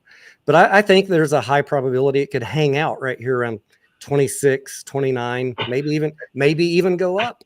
But as long as Roaring Kitty is involved, that's what my thesis is built around. Nothing else. And I think the options chain, UBS, anything else, blah, blah, blah. I don't want to hear it. Is Roaring Kitty still involved? Then people will be excited. And I'm not an options guy, but the one thing, I don't know if it's necessarily positive, but the market, the YouTubers certainly, or the retail certainly thinks so, is until June 21st, when anybody actually sees what's going to happen, you're going to have these bouts of enthusiasm and maybe mashed off with some down days, but that's going to keep enthusiasm up for another 2 weeks. That's a long time to be able to get in and do something. Imagine if they say on Monday or Tuesday or Wednesday that they're done with the dilution. You know that all the cheerleaders are going to be coming out saying, we got $5 billion on the balance sheet and we're profitable. And no more dilution. I mean, and there is some. And Roy and Kitty's going to do a live stream and say, yeah, Ryan, let's fucking go. And cheers. And people are going to rally this thing up. I could totally see that being another scenario. So if you're feeling bad today, I guess I'm saying I can't promise you anything, but I'm going to put a little of my money on the line. I will tell you, it is a coin toss. All right. This is speculation for me. This is a bet. I'm not risking money that I can't lose. If I lost all of it, which I know I'm not going to, because I will have an exit plan if it doesn't work out. If this thing starts dropping into the low 20s, I'm out. I'm not going to watch my money get eroded. But as long as it's hanging out here, I'll hang out. Well, I mean, as long as you're not one of these buy and hold people and you're a trader, there's going to be plenty of volatility so long as this period goes on. So if you want to be puts or calls or just the shares or short or whatever, I'm sure you'll find a period of time that'll work out just fine for you. I think there's a good, reasonable argument to be made that this thing could rally again. And I think, the shorts are going to be more hesitant to short at those. So the volatility is, as much as you love it on the long side, it's in Corex, you say if I'm wrong, it's very hard to short into something that, even though we had this, especially after we have this trash, that can go right back to 50. There's been a couple times on some of these rallies where like I've shorted and it just does this rip. And even if which it did, that it was just going to collapse back down, I pulled the position because like once it does one of those rips, it's like I have no idea where it's going to. So I'm going to take that risk off. Because I can't do that. I can't expose the position like this. And sure enough, I was right. The next candle was straight fucking back down. But what you gonna do? But you don't know. Protect your portfolio. In that volatility, like I said, I would have been beautiful if I would have bought the 30 puts when it was at 48 even yesterday. And I looked at the price and I looked at my break even and I went, if I'm stuck holding, and I wouldn't have done weeklies. I would have gone out past the 21st. I would have gone like into July monthlies. And I looked at it, and I don't remember what it was, but my break even was enormous. You needed to basically go back down to 20 if you didn't trade it in the middle. If it went against you and you tried to hang on to it, you needed a 50% move to make anything. And that, to me, I look at that and go, that's just asking. That IV is getting really expensive as far as any sort of options playing on a lot of these stocks that are being affected by this whole distortion field, I guess we can call it. I want to get to Chris's question on the screen, but first I'm going to answer Tubby's question. He's asking in the chat here, what is the deal with AMC's filings today, Class B to Class A and other share changes? I saw the filings from AMC. They filed their vote results, and they filed a file to set aside some shares for the executive compensation. Right, that's normal common. AMC does not have any Class B shares, so I'm not sure what you read, but the Class B shares were discontinued back in 2021 when Wanda exited. So isn't that just setting aside restricted shares for compensation or bonuses? Yes. Or something Yeah. like I mean, but they're setting aside common, the Right. Class A, for executive rewards, those RSUs and PSUs, 25 million shares. That's something that we voted on. I did not see anything abnormal in their filings. If I did, I'd tell you. But Tubby, I am going to, now that they finally did this damn filing, I've been waiting 2 days. I'm going to do my AMC vote wrap up video, 5 minutes of thoughts on the vote.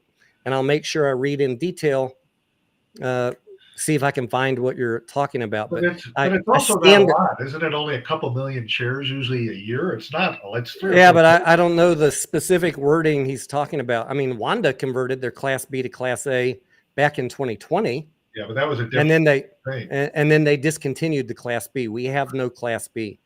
And how do you know that? Go pull up the prospectus the recent prospectus and click on the description of capital stock, and it will tell you AMC has X number of common and 50 million preferred.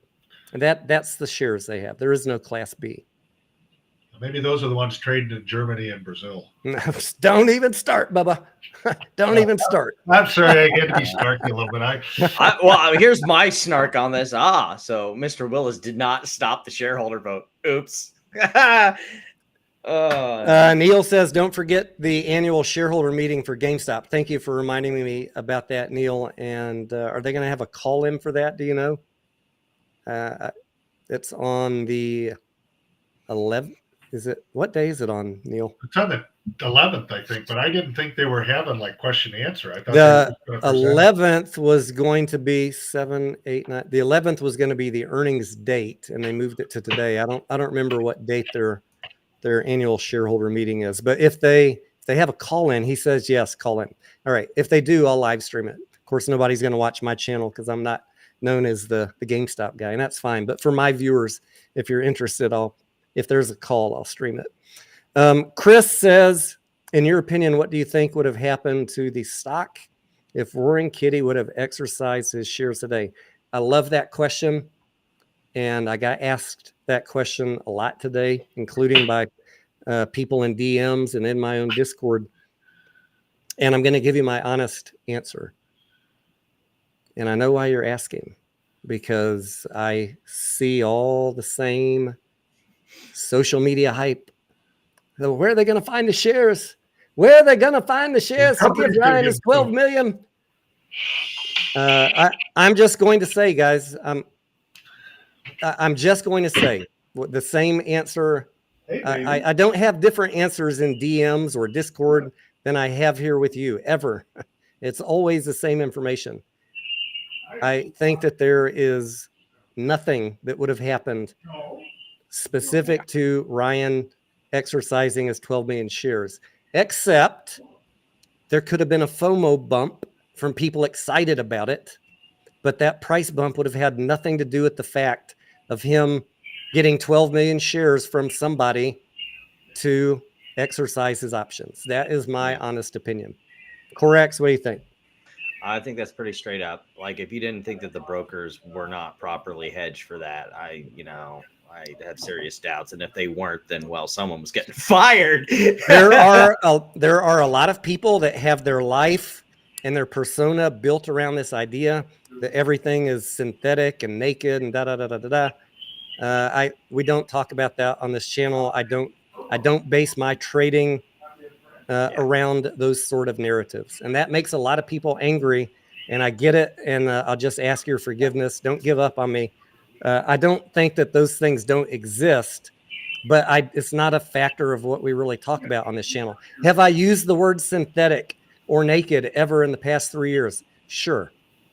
Mostly when I'm answering questions.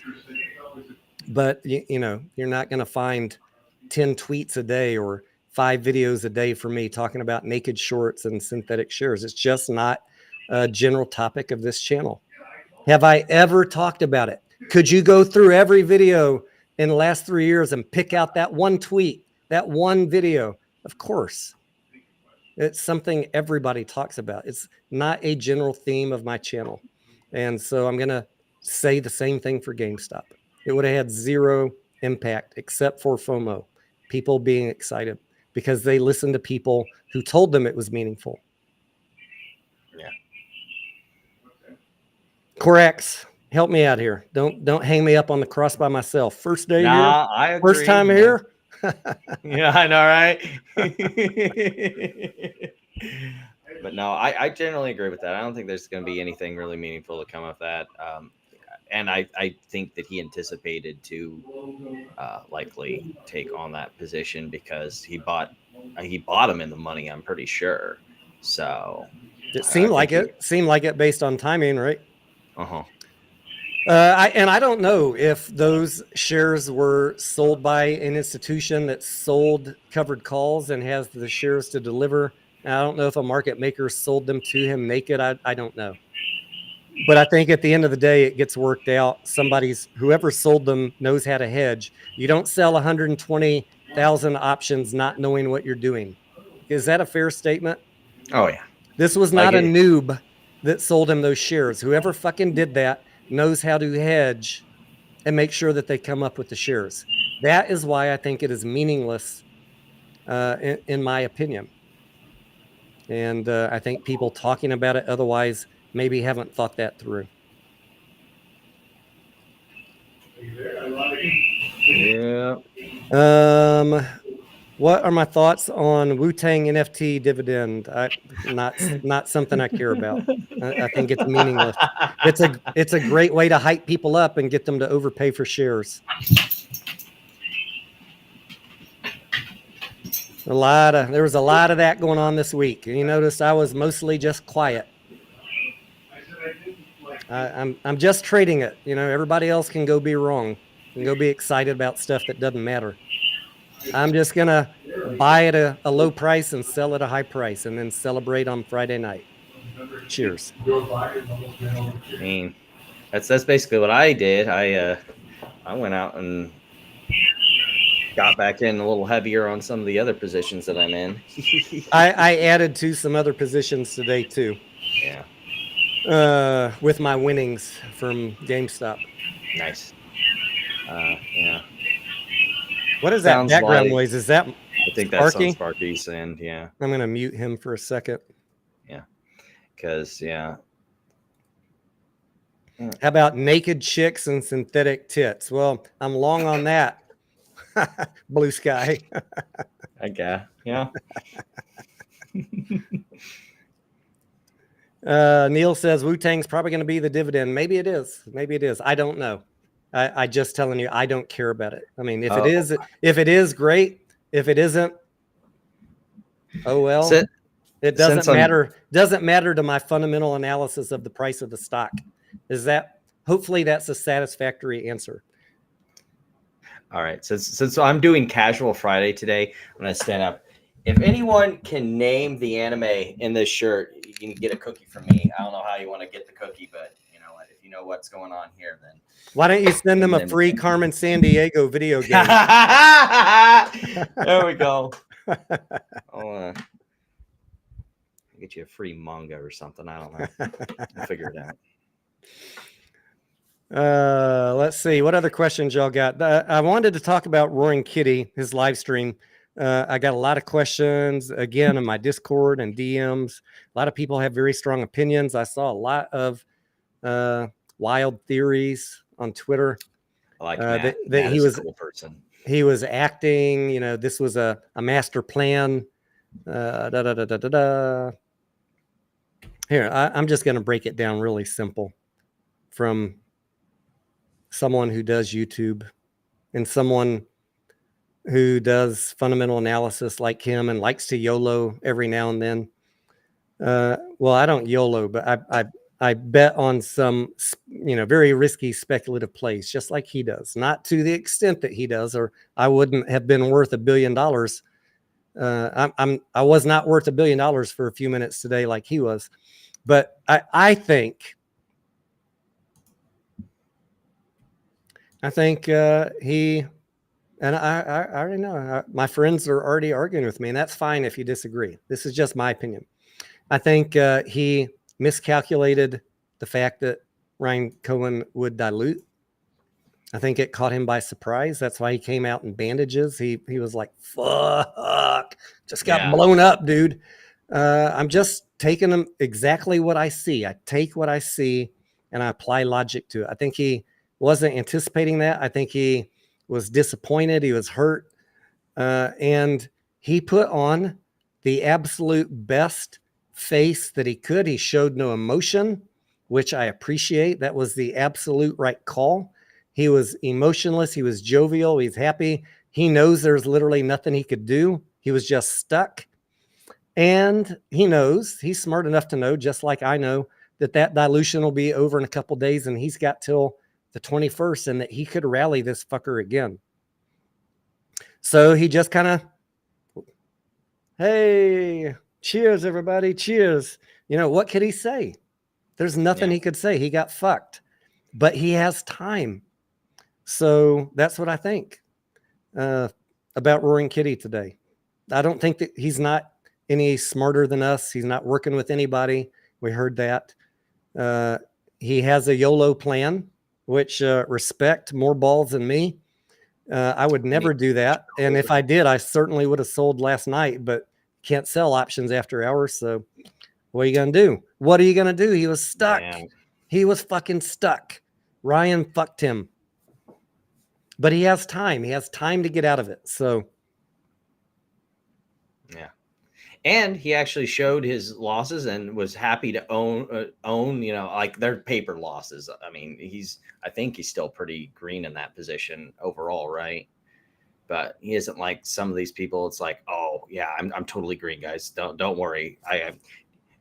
You can't see my portfolio, but I'm totally green. Believe me, guys.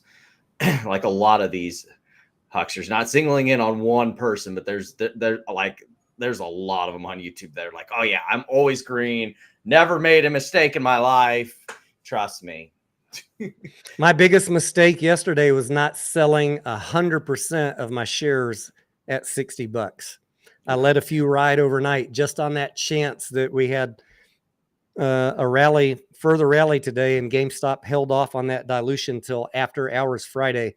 I was like, that would be the humane thing to do, Ryan. Give the kids a fucking chance. And Ryan's like, nope, we're gonna do. We're gonna do the rational, logical thing. Yeah, I still think you would have probably seen a dip even if he had done that, because I think it would have been like the Elon SNL effect. Like you have all that hype for Roaring Kitty, his first live stream in forever. It was, and then you get no meaningful information, and you just get a denouement. You know, and then just like the whole hype dies, and it. I think that's exactly the calculus they did. Correct. I mean, management over there is very logical, very methodical. They probably said that exact conversation. What are the chances that he rallies it versus the chances that it tanks after his little video? And they said, we're not going to take the chance. We can dilute right now at $60. Yeah. And we'll take a hit. It'll drop to 40 and then 30 and then 20s. But that's better than waiting for it to drop to 20 because people weren't impressed with RK. So as much as I know y'all hate me saying this, I think they did the smart thing for the company, for long-term shareholder value. In the moment, I absolutely get it. You're upset. You're disappointed. You think that they're all conspiring against you. I look at it much more pragmatically and without emotion, that they did the smart finance thing. Yeah. They don't think like us. They do not think like us. I have another video. It's called Trust No CEO. What do we talk about that in that video? We talk about don't put CEOs on a pedestal. Understand what their job is, and then you can anticipate what they're going to do. How do I always fucking know what these CEOs are going to do? Because I spend a lot of time trying to think like they would, not like you do. Someone said, what are you, a fucking wizard? Like, how did you know to sell yesterday as it was peaking? I'm not a fucking wizard. I don't have any inside info. I try and think logically like a CFO would. Am I always right? No, I'm not always right, but it saved my hide many times and helped me lock in profits. Either lock in profits or not get, rug pulled, avoid major losses. I don't always get it right, but it's not always, no one is 100% correct. We just try and do the best we can do. And if you're listening to people who are dancing, screaming, all up in emotions, you're probably already on the wrong train track, because that person is not thinking logically. They're thinking with their emotions. I hope you can see that. Am I wrong, Corax? No, I think that's pretty accurate.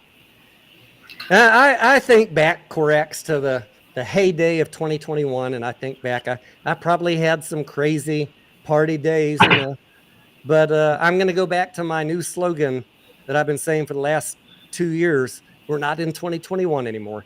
We need to be a lot more methodical and logical about what we're doing, because a lot of people are down a lot of money, and I want to see you fucking get it back. And every time you let these opportunities slip by, you're just shooting yourself in the foot, because you're listening to emotional hype men. You're listening to pumpers, and you're just missing opportunities. Missing opportunities to fix your bag.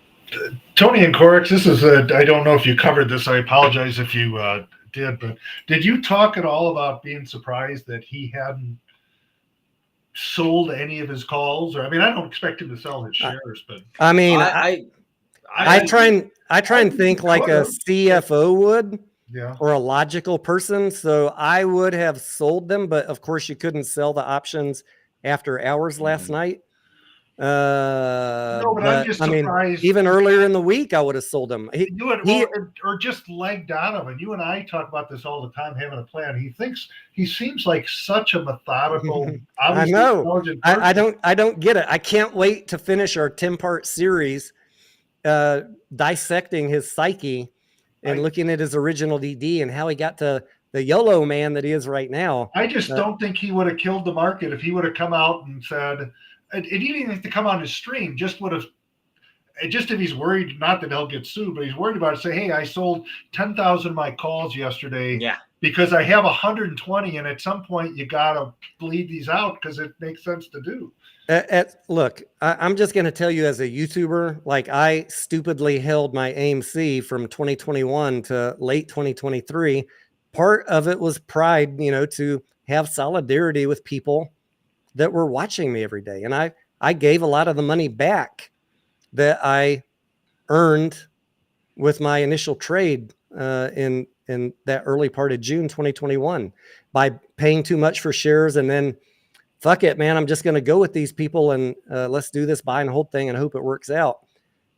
You get stuck almost, and traded the same thing. I mean, you get stuck holding with people when your gut instinct tells you that this might not work out. And I think that might be part of it. Like he came back, like he's got all this money, he doesn't need to do anything, but like there's almost like some part of that community that he like feels that he needs to be a part of. Maybe, I don't know.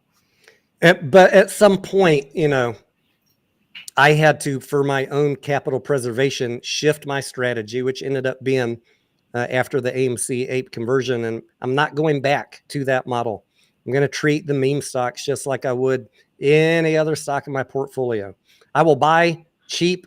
I will hold it as long as it makes sense and the company's improving, and I will sell when it reaches a point. But meme stocks, you need to be diligent about identifying what is the proper entry point. Is the company profitable or not? Is the price likely to be driven down or up? Where is it in relation to fundamental value? And then if you can be intelligent enough to detect the volatility swings, you can play it. But the buy and hold thing is not really working out for most people. Only the volatility traders are the ones that I've seen making money. Yeah, I guess I'm surprised by it, but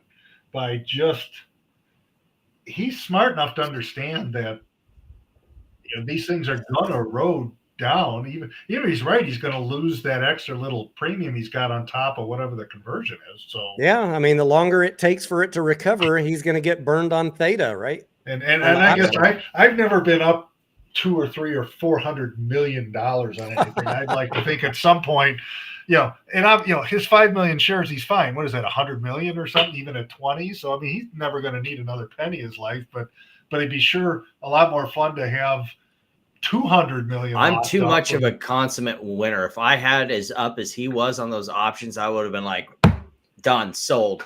Well, but even just like we talk all the time, just to lag out, because I think he's almost doing as methodical as he is, and I love going back, and I never watched him the first time, going through back the old 2021 videos, as methodical as he is, how he traded and what he was thinking. I don't think he would have shot anybody in the foot, and might have actually given retail better investment, strategy advice than just, hey, I found this cheap company.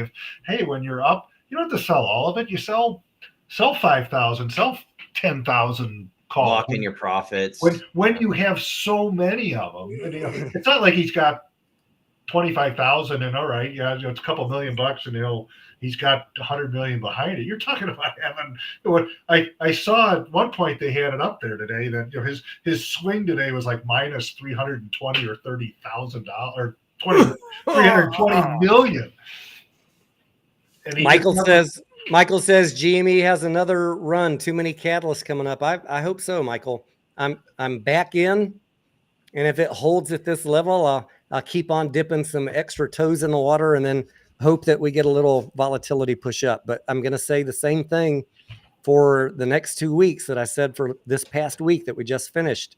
I want to get the best entry possible. If it doesn't work out, if I see that my plan is not working out, I'm going to have an exit plan. I'm not going to write it down. And if it runs up, I'm going to sell.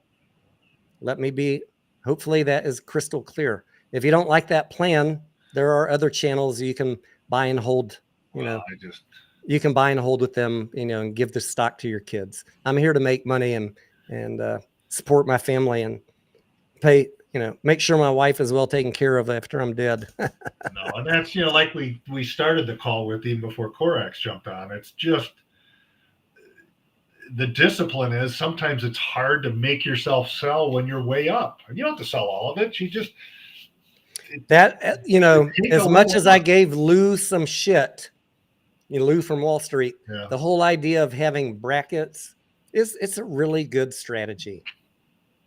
Once you're up X percent, whatever that percent is for you, sell a little bit. I was selling 10%, 10%, 10% as it was running up. When you're up, not every play you're up 200 or 300%, but especially in the ones where you are, if you're up 300%, if the stock goes from 11 to 40 and you sell 25%, you've taken your investment off the table.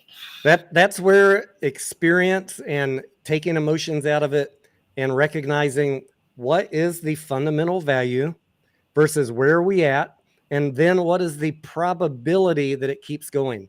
The problem is everybody always thinks, it's 100% probability it's going to $1,000. Yeah. I've told you guys this before. The higher it goes, the more nervous I get. The higher it goes. When it was at 65, I was like, I was literally ready to sell it all right there. I was like, I'll just do my next bracket at 70.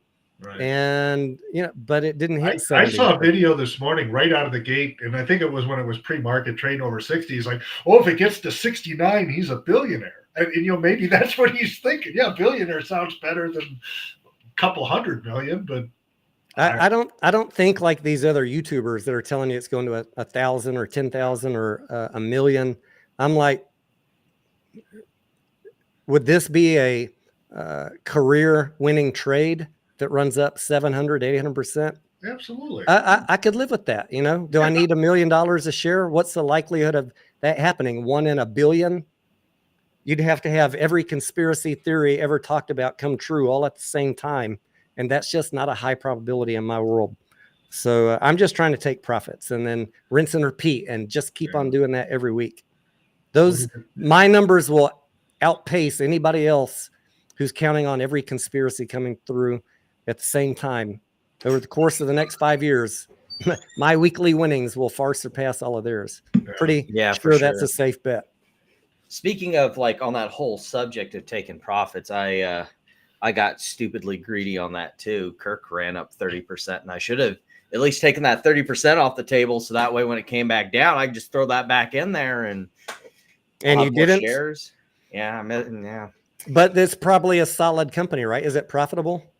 Not right now, but what I'm really betting on is they're like I talked with you last time we were on the stream. I think that it can turn around. It beat on earnings this earnings. It's still losing money though, but there are some marginal companies that I own right now that if they ran up 30%, I'd sell them. And if I could do that in a month or two, you're still beating the indexes. You're beating the market. You're beating the pros. Yeah. And my big thing right now is like we were talking about margin of safety and all that stuff. That buyout offer that they had a big hedge fund come in, buy 9%, said we think that this company is horribly undervalued at under $2, we think that we can find a buyer to sell it at 7. And so like, that is what I find is my margin of safety. I just keep buying at the $2 range. And like, I don't think it's going to get to 7 if they find a seller, but like the company still hasn't turned around yet. They So maybe find what's it at like amazing, 4 or even with 6. what you're talking about, let's say, okay, you had what you would consider a healthy full position buying it at whatever you're buying at. And Around then you the say, range, I think this could explode for whatever reason. I'm going to buy some calls. If it does explode up, you can, but I'm saying if it does, the first thing you should sell is, especially if they're due in 2 weeks, the first thing you should do is peel off some of that. You can always hang on to the million shares or whatever you have forever, because hanging on to shares forever is fine, because if it goes down and 5 years from now it perks up, you're fine. Options have an expiry date, especially his coming due in 2 weeks. And we started talking about this a couple months ago when maybe they were coming due in 90 days. You have an expiration, you have a limit on those. And I still think, and I don't know I don't know if we'll ever find out who wrote that. This call he bought for 120,000 was negotiated by a broke, TD or not TD or whoever he did this with. E-Trade. I would guess with 2 or 3 big players, and I still think there's a chance, and I don't know if we'll ever find this out, that it may be somebody big that has the shares and is more than happy to hand them to them. And then this brings up a good point. This brings up a good point, and people ask me over the past week, Tony, especially do you think cheap?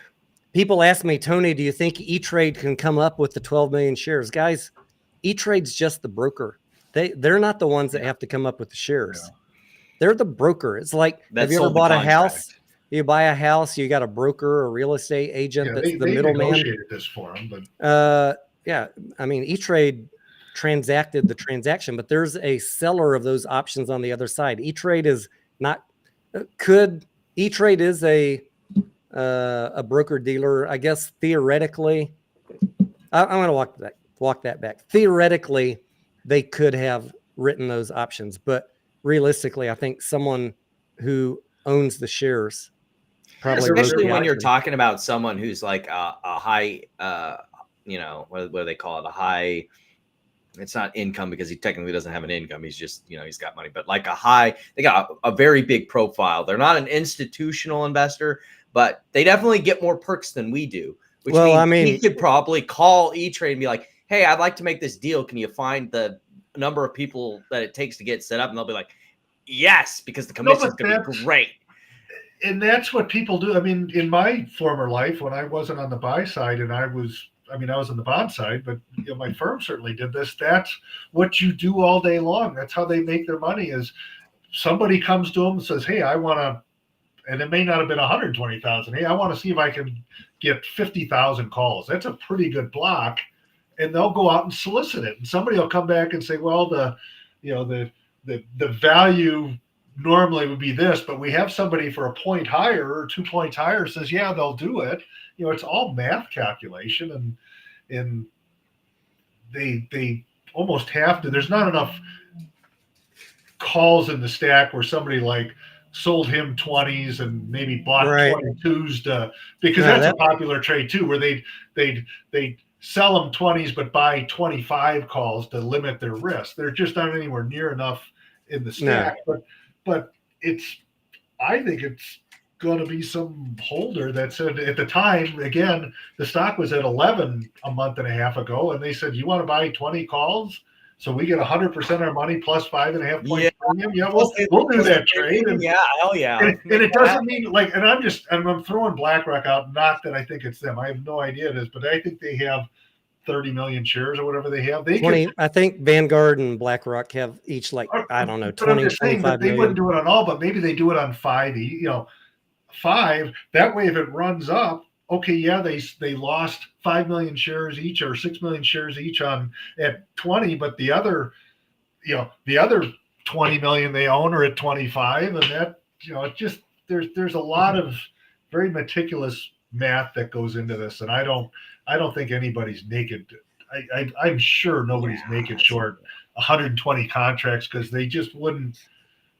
You wouldn't have the capital you wouldn't put that trade on. I mean, it's just nobody's going to do that. Sufyan says, what did the last 3 years teach you as a full-time YouTuber? I'm not a full-time YouTuber. I YouTube when I have something meaningful. We would greatly appreciate if you want to give me and Tony the money to be full-time YouTubers. Yeah. We'd be more than happy. I manage my businesses. I sit here and day trade also, and I make YouTube videos when I have time. If I was a full-time YouTuber, I'd be pumping out 5 videos a day, and I'd be here live streaming every day for 5 hours. Tony, can I jump in for a second? I think this is Neil said the institution owners have to lend out shares. And what's the cost to borrow on GME is pretty high, isn't it? 8 or 9 or 10%? Well, it used to be like, even like the past couple run-ups, it really wasn't that bad. Like, that's the thing is now I've noticed, at least on Fidelity, now it's different for each broker, the cost to borrow and how they handle it. But at least for Fidelity, I wasn't doing it anytime to this week, but the past few weeks that I did it, like, the cost to borrow was still pretty reasonable. I think like during some of the bigger run-ups, it got up into like the teens. For the most part, it was like around 5. And but I guess my point is that the holders, especially the bigger ones, are more than happy to lend out their shares, even at 5%. Yeah. The shares loaned out is 25% of the float. The only thing that got tight was the collateral requirements that Fidelity was asking me. The cost to borrow never really got. Yeah, I mean, it was the short interest high enough to make it spicy? Yes. Was it? Yeah. Was it so bad that somebody's going to be obliterated? No, it wasn't. I mean, it wasn't 100% or 140% short interest like in 2020. That's what really annoyed me last week when I was short AMC, is like when I closed that position and then Fidelity updated with my, my margin account. I'm like, wait a minute, you're telling me this puny little AMC position was taking up 9K of my collateral? Fuck off. I think, this is going to be, some people aren't going to like me to say this, but you should be used to this by now. I think people cling on to things that sound meaningful, like the institutions loaned out all their shares. It sounds meaningful. Where's your evidence? Yeah, it probably is not meaningful. That's why I don't talk about it. I'll leave that to the pumper channels. But if I thought it was meaningful, I damn sure would be talking about it. I can guarantee you that. No, Neil, you're talking about, I think this goes into that. You're talking about, we'll recall shares or something. I've never seen a share recall. People can talk about that, but that's not a, Think about what you would have to do that. You'd have to physically stop all trading. That ain't happening. There's just a lot of people in the retail community that have convinced themselves of certain narratives that they think are meaningful that are probably not factual. That's just it.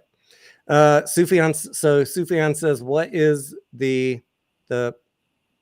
what did it teach me, Sufyan? So I told someone this earlier today. I think the most important thing I learned is be humble, because you're not always going to be right. Even though I strive to always be as correct and factual as I can, I'm not always right. So be humble, be able to admit your mistakes, and do not celebrate. Let me repeat this slowly. Do not celebrate until you have sold and locked in your gains. If I see you dancing and partying and you have not sold, I'm going to think you're a little bit foolish. If it's good enough to take a screen cap, it's good enough to book those profits. If I see you celebrating and you have not sold and locked in your gains, I'm going to think you're a fool. No, Neil, to answer your question, I absolutely think every single institutional holder is lending out their shares, but they're not going to recall them. They don't. That's not what they do. I mean, it's. I will say one thing on the Roaring Kitty topic. Having seen his hairdo, some people have said it's a wig. Regardless, I'm envious of his long flowing locks. I'm going to tell you that right now. I'm pretty sure he's got a longer. It was down to about right here. I looked at it really, really close. I was trying to figure out the same thing. I think it was his real hair, but the top little poofiness, the bandana kind of helped hide it. Neil says, do you think they're not lending out their shares? No, they're lending out their shares for sure. But I don't think that there's going to be a problem getting Roaring Kitty 12 billion shares, I guess is what I'm saying. Yeah, I'm not convinced that these are 120,000 naked calls written. There's more to it than that. Maybe they are. I mean, if they are, that adds to my winning percentage. So I hope that they are, but I'm not going to make videos telling you that they are definitely. E-Trade's going to have problems finding 12 million shares. I don't have any evidence of that. And anybody saying that doesn't have evidence of that. Therefore, it is speculative, but people say it with authority, and that pisses me off because then it makes people pay too much for a stock and not sell it, and then they get wrecked when the company announces dilution. I hope you can see where I'm going with this.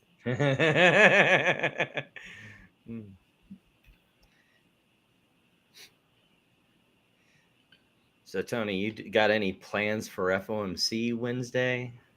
I've been so involved in micro analyzing this play this week that I know FOMC is coming up next week.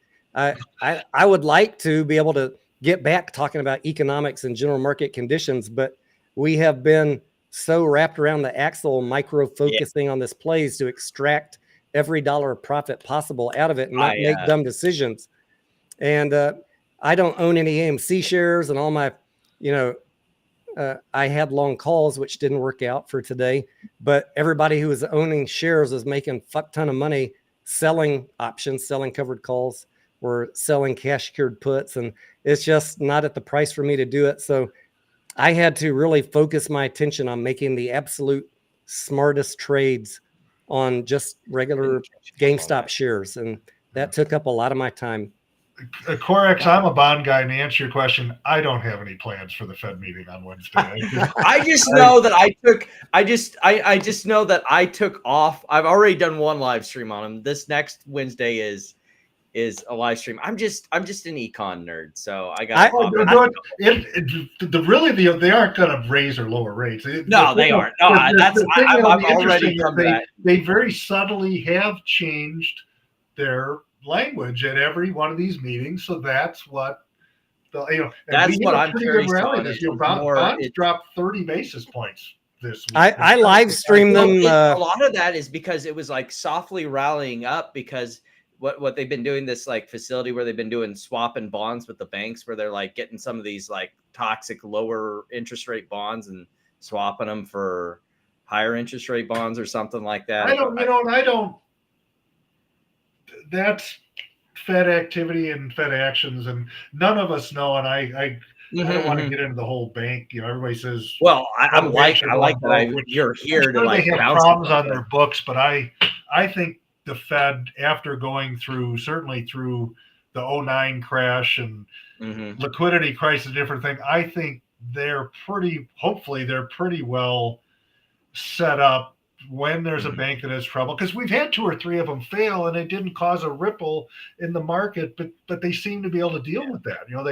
They find a buyer. I don't know what they do with the bad assets. Doesn't matter. Maybe they keep them on their books and probably. I mean, that's usually what the Fed does now. They did that to the tune of about $7-8 trillion during the 2008-09. If they're willing to do that, they certainly could take $20 billion from some bank if they have. I mean, that's basically the Fed's job now. They're not so much like market, a market. How I want to put it. Like, I'd love to see them get out. More like the garbage man. They go around and pick up banks' garbage and then. Trust me. I'd love to see them get out of that business. But as long as it's little, it's not really system wide, and it's little individual. Because I can't remember if it was Republic. One of them, it was a very specialty lender that failed, even though they were big. It was the California one. Was that the First Republic or something? But they were like funding option and crypto guys or something. I mean, Signature was another big one. Maybe that was one it was. But I mean, there was 2 of them, but one of them was really involved in pretty high-end loans that they shouldn't have been, and the other one was involved in crypto. Well, that's not a systematic wide thing. So they'll get on that to try to cause it not to be a bigger ripple. And is there going to be commercial real estate issues in the next 10 years? Absolutely. I mean, but I think they have the firepower certainly to at least try to smooth it out. I'm not going to say deal with it, but smooth it out. I think that's what their job is now, like you said. And I don't know if that's good or bad, but that's what they do. Corex, T-Man wants to know if your T-shirt is Yu Yu Hakusho. It is indeed. It is? Yes. Yeah, all Matt- right. You Matt win got a it free first, Carmen San Diego cookie.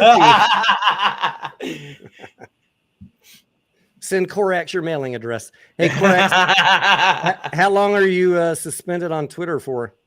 I don't know. Basically, what it was is I was clapping at BAM Investor because he was clapping at me, and they flagged a couple of my tweets because you know how they are. They're all about, yeah, we're big Trump man, until you slug them in the face and they're like, teacher, don't hit me, don't hit me. And so they've got a couple tweets that they want me to delete. I really don't care about Twitter that much, so I basically told Twitter on the appeal, it's like, yeah, sure, they picked the fight and I finished it, and now I'm in trouble. So I'm going to tell you right now, I'm not deleting those tweets. So you can keep me suspended all you want to. I ain't deleting them. Just delete them and move on. Let the crybabies go cry. Hey, I was just gonna say, you know, I'll send you a DM if you get your Twitter back if you want to dual stream the Fed meeting, the FOMC. Totally. I generally live stream them. They're boring. They're boring as hell, but I think it's important for people to have exposure to what the Fed's doing, what the Fed's saying, economic policy, you know.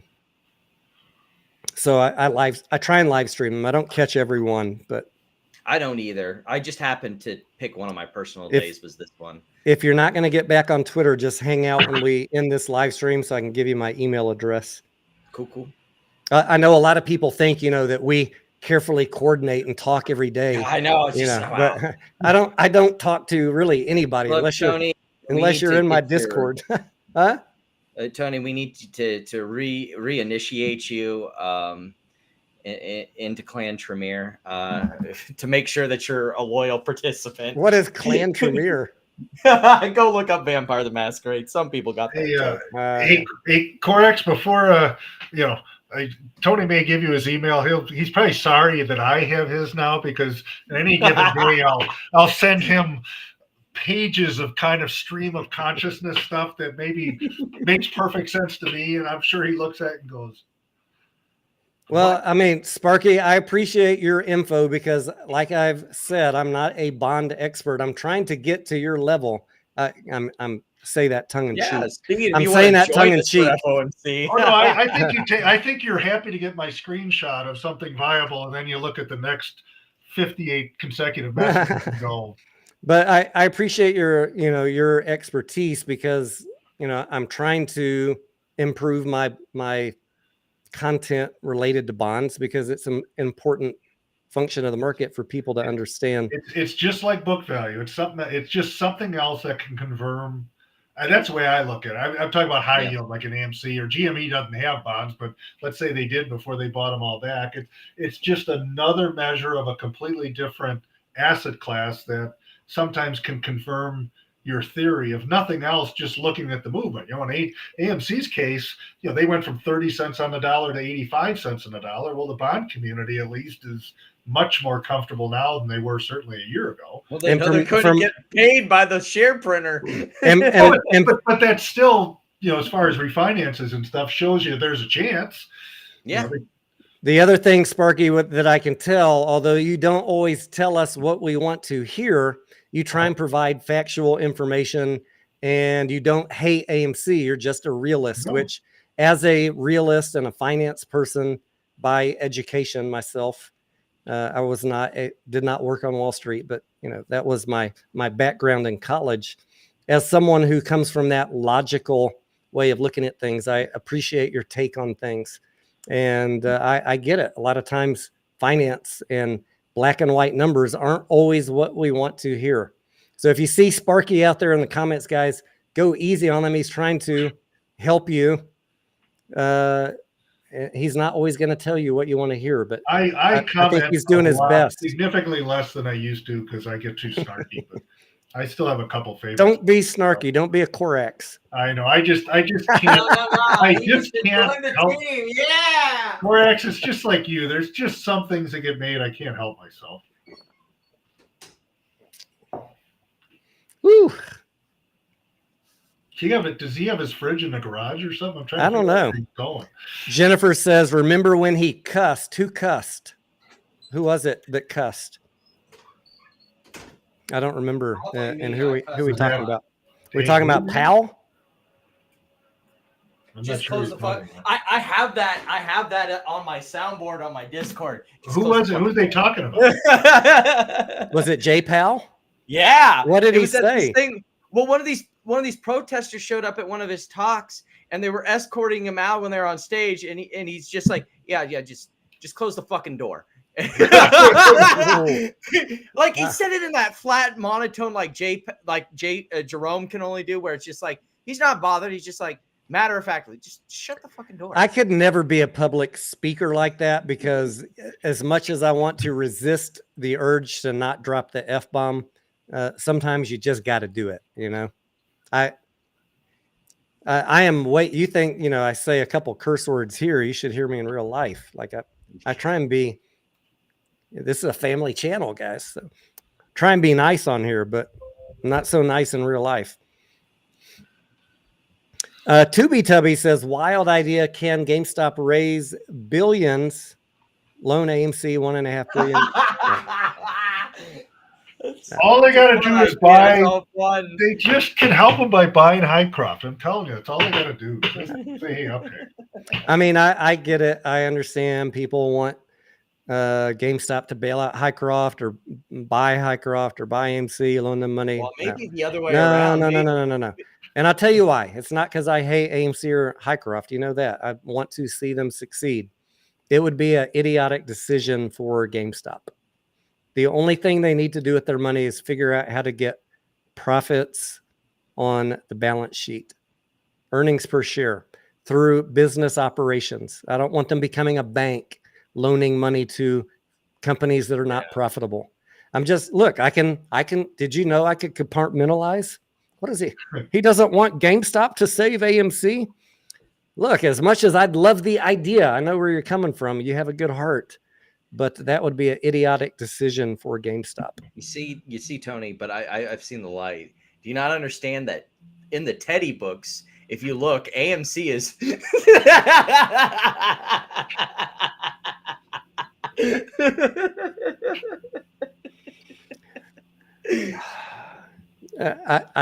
I read all of the Teddy BBBY posts, and it takes every ounce of willpower I have, because I want to help. I want to provide some meaningful contribution to the conversation, but I know they don't want to hear it.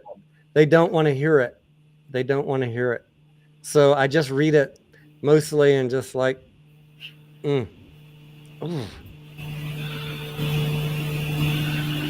what the heck? With the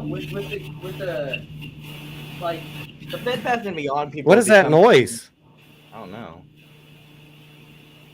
Sounds like somebody had a vacuum or a vibrator go off. Whoa. I was checking to see if it was me, but it wasn't. I don't think it was me.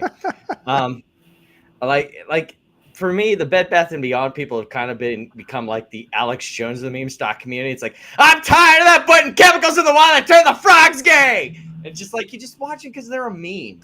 Did you see the anti-Semitism going on with Ryan Cohen today?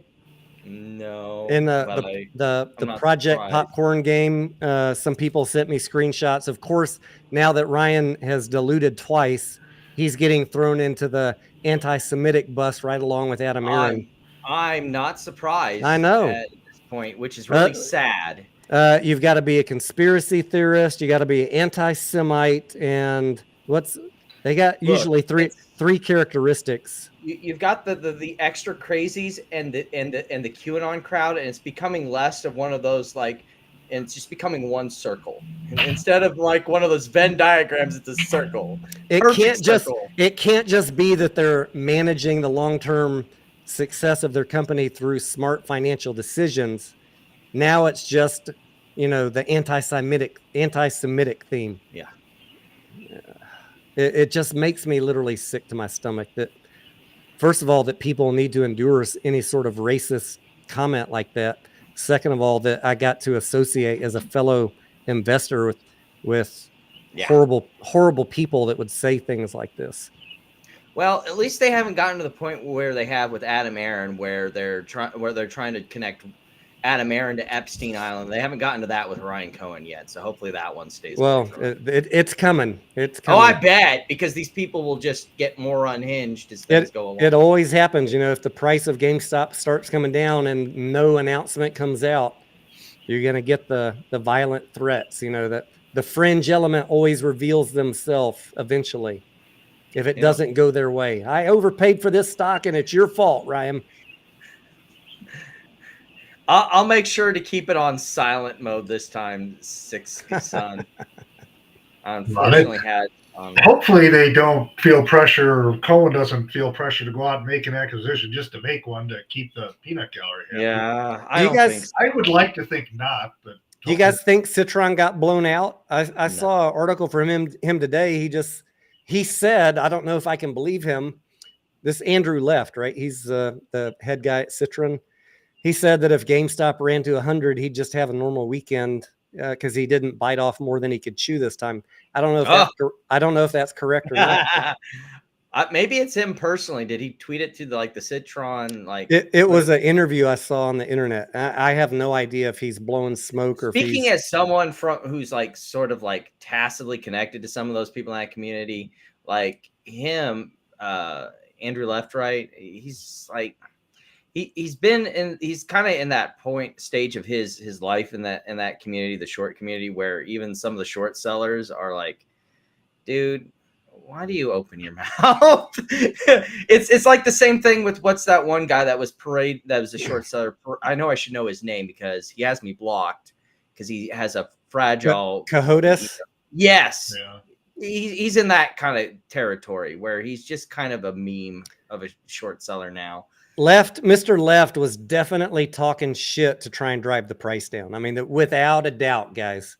And you see that from many short sellers. They talk crap. We got to deal with it every day. Sometimes, I mean, there's a kernel of truth in what they're saying, that the price was overvalued. Yeah, I would say it also I get that. It depends on what short seller. Like some of them are malicious. Like we said, Cody's has been accused of it. And some of them, like some of them are actually trying to find criminal enterprises, like the people that were shorting Amron but even if he was technically correct that the price was being run up far past fundamental value, and he's technically correct, you could see by the increasing communications from Citron that they were getting nervous, right? That they didn't want it to run to 400. See, I'm in the opposite camp when I'm a short seller. I'm really excited to be like, I won, eat a bag of dicks. When I'm struggling, when it's just like radio silence, I really don't want to talk about this right now. I think, much like in 2021, he was hoping he could either double down on his bet or hang on and talk it down. And instead of him having to keep doing that, Ryan fucking saved his ass today. People think they can talk it down at this point because there was zero chance. There was zero chance he was going to talk it down. If Ryan didn't dilute, Citron would have got fucked. Yeah, without a doubt. And personally, for me, as someone who's done a little dabbling on that side of the thing, it's just I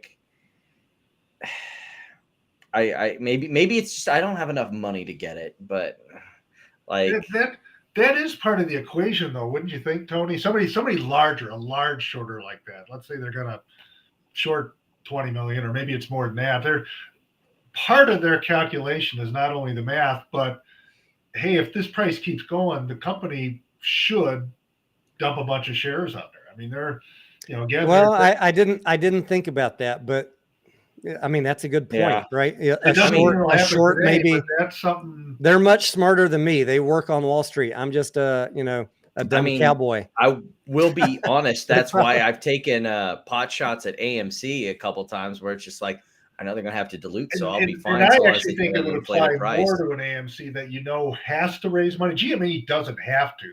They just opportunity to do it.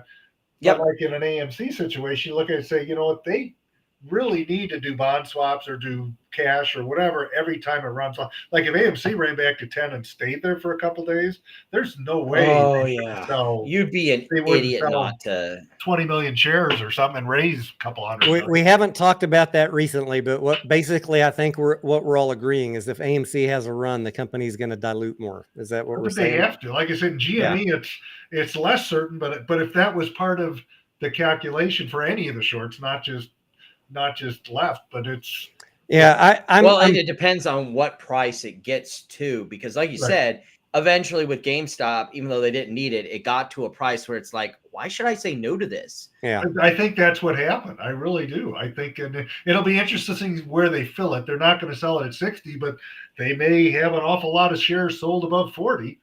Well, and it could very well be that, like Tony said, there's a chance they might still have some for Monday, and it's not that far down. Like I'm looking at it right now, it's at 27.16 after hours. It could easily get back to 30, and they just go, that's a great price. 100%. They're going to sell at the VWAP. So if people are still buying it and it's holding in that 27, 28 range, they'll happily continue selling until they're done. Yeah. And if there's not buyers and the price starts falling, filling that gap back down to the low 20s, they'll still keep selling. But on the average, they're going to sell around the daily VWAP. I wonder, can they sell shares in after hours? Because that's when the price seems to do all of its wild stuff. We talked about that. Tony. Yeah, I don't know that I know the exact. Because if I was Ryan Cohen and I was told I could, I'd be like, wow, these people are just pumping up to 60. I know there's not a lot of liquidity here, but let's see what I can pretty sure part of the the offering prospectus and best efforts and all the filings and rules that go into this are you have to sell during normal. Well, because there's that's the other backhand of after hours is even if you could, would there be enough liquidity to support what you're doing? That's really the problem, right? Liquidity, volume. There's not enough volume, even if the price is running. What are they going to trash the price? Shares? That doesn't help them. Yeah. Tubby Tubby says, what would the book value be if GME raised another $2 billion? Around $10. So if they raise $2 billion this time around, you'll have around $4 billion shareholder equity, assets minus liabilities, $4 billion divided by 426 million total new shares outstanding. So roughly $10, give or take. I'll do the exact calculation for you guys when I find out exactly how much they raise, but in that ballpark. One of these times, and maybe it'll be a fun live stream we can do, is when we're doing one of these stock talk ones, if we just sat down with our screeners and we're all like, hey, here's some cool ideas. I've been going through this week in my free time, going through my screener, looking for the next value plays. So I'll go through those details, correct? And if you find some stocks, let's compare those. We could do a live stream and I've been really looking at, because if the Fed is really stuck on this higher for longer thing, you're going to see a lot of these small cap value plays that they're going to be like, we're undervalued here. We're getting pounded because interest rates are just staying at that 5.25. And you get someone who's a willing buyer who's willing to pay it up for a double up and it'd still be a good buy or something like that. That's why I've been really excited with some of these smaller cap companies that I've been looking at, because I really think M&A is the play for this year. If you can find a company that's undervalued compared to where it should be, someone may swoop in and buy it and you get a nice quick double up and you walk away. The other thing to remember with M&A, because you're talking about that, is the Fed only controls the short end of the curve, and they're sticking at 5.25 or whatever it is. And it's still inverted pretty well. This week, and certainly in the last month, the 5 and 10 year, that's where people finance deals. That's come down 50, 60. I mean, it's been 30 this week. It's probably 50 or 60 days. The 10-year Treasury's 4.25 or something. Well, that's, if it's not a high yield, not everything's AMC and it's a 10% deal. If it's a value company, that's especially one that's public and the acquirer has a rating, they could go borrow 10-year money at 5%, probably. What you're talking about is the reason why, while I have quite a few 30 years, going off the face value where I wait for them to cut rates and then I dump it, I still, once they cut, I'm constantly getting these 1 and 2 years, still got a lot of good yield in there. All the yield on the front, it's amazing what the yield is in the front end. And but that's not, corporate finance doesn't care about the front end. They're somebody financing a big deal between two profitable companies, one thinking the other one's economically cheap, so they're going to buy them. Yeah, they're going to go borrow money probably under 5% right now, and that gives them a lot. That gives them a lot of ammo to do it.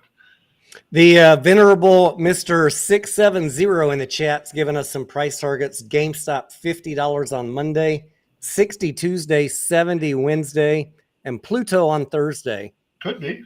Could be.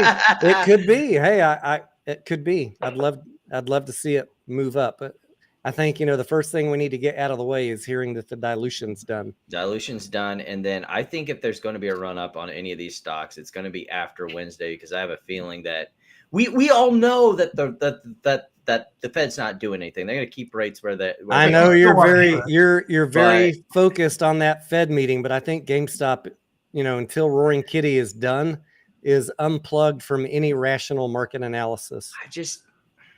I'm not saying that all of it's going to go and we're going to go back down to 12, but I do think that it's going to mute things, if you know what I mean. I don't think it's going to stop things, but it's going to mute them. Michael, I think the next stop is June 21st, and just see what happens. You'll know pretty quick. Either they're selling them, closing them out, or they're delivering shares, and then the following Monday, if he delivered shares, he's got to. You guys, you want to know the most bullish thing that I want to see for GameStop? Because even though I did sell last night, they're fucking doing with their cash. No, not even nothing related to fundamentals. I talk about fundamentals and financials. Fuck all that for a minute. I sold last night and I finished off my selling this morning when they announced the dilution, and then I rebought at the very end of the day today, and I might buy some more next week. But what I want to see as a momentum trader, guess in the chat. What do I want to see besides a dilution done announcement? What is the number one thing you want to see every day? Another Roaring Kitty live stream. Yes, I want to see Roaring Kitty. I want to see him working like a midnight. You know what I want to see? I want to see him on the fucking corner hawking his wares. Roaring Kitty. I want you to email him and say, "Let's do a restream." Yeah, I will. I'll get him on a fucking live stream. I want to see Roaring Kitty working this bitch. I want to see him live streaming every day and pumping people up. That's what I want to see. He certainly has more money. He needs to get some sort of braid going with that hair. I want to see Roaring Kitty live streaming every day. As a bull, as a momentum trader, wanting to see it go long, that is what we need more than anything else. Nothing else matters, because he is, I don't care what anyone says at this point, indisputable in my mind. He is the catalyst, the unknown catalyst that we've been waiting for. The black swan. Yeah, I've been talking for 3 years, not about Evergrande, not about negative beta, all this bullshit people talk about. I've been talking about one thing, the unknown catalyst, something that no hedge fund could predict or plan for, and that was fucking Keith Gill. Well, and don't forget, they just were able to pre-announce their earnings which weren't awful, but weren't great, with no. And it doesn't even matter. 3 months. The earnings were horrible, and it doesn't matter because Roaring Kitty's here. They bought themselves 3 months. See, that was the thing I was worried about was those earnings, because the earnings that we got before them and Kirk, the one I'm following, released was Kohl's, and Kohl's was an absolute fucking disaster. And being in a retail play, I was like, am I going to have to stare down that? I want to see Roaring Kitty live stream every day, and I want to see him buy some more with that free cash. Oh man, shorts will be fucked. I don't know. But that's what I want to see. I don't care about the earnings. I don't care about the FOMC. If you're in GameStop and you're long, you better be praying that guy does some more live streams and some more tweets, I wouldn't be surprised if Sunday evening we see another tweet. I hope so. I hope so for everybody's sake. And people say I hate GameStop. They're like the biggest lie out there. Why do people say that I hate GameStop? They say the same thing about me. Because they don't want you. They don't want you watching my channel and actually getting real financial analysis. That's why they lie. If GameStop succeeds, more power to it. I just think the price right now is so divorced from reality. It's kind of silly. But like if GameStop turns around and does this, more power fucking to Ryan Cohen and the rest of them. The keys to the kingdom are in their hands. Mm-hmm. They're going to have $4 or $5 billion. Yeah, they've definitely put the war chest together with. Yeah, it's literally we're going to have the voting machine on Ryan Cohen's brilliance or not. Now, I have a lot of faith in him. I really, really do.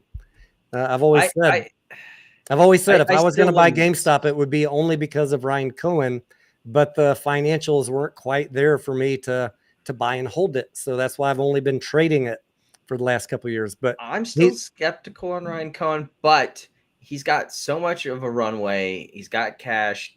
I want to see a plan. Just give me a plan. Just give me an idea what you're doing so I can put a reasonable price target in my head, because I realize part of it's the math, the fundamentals we do, but also part of it's an art.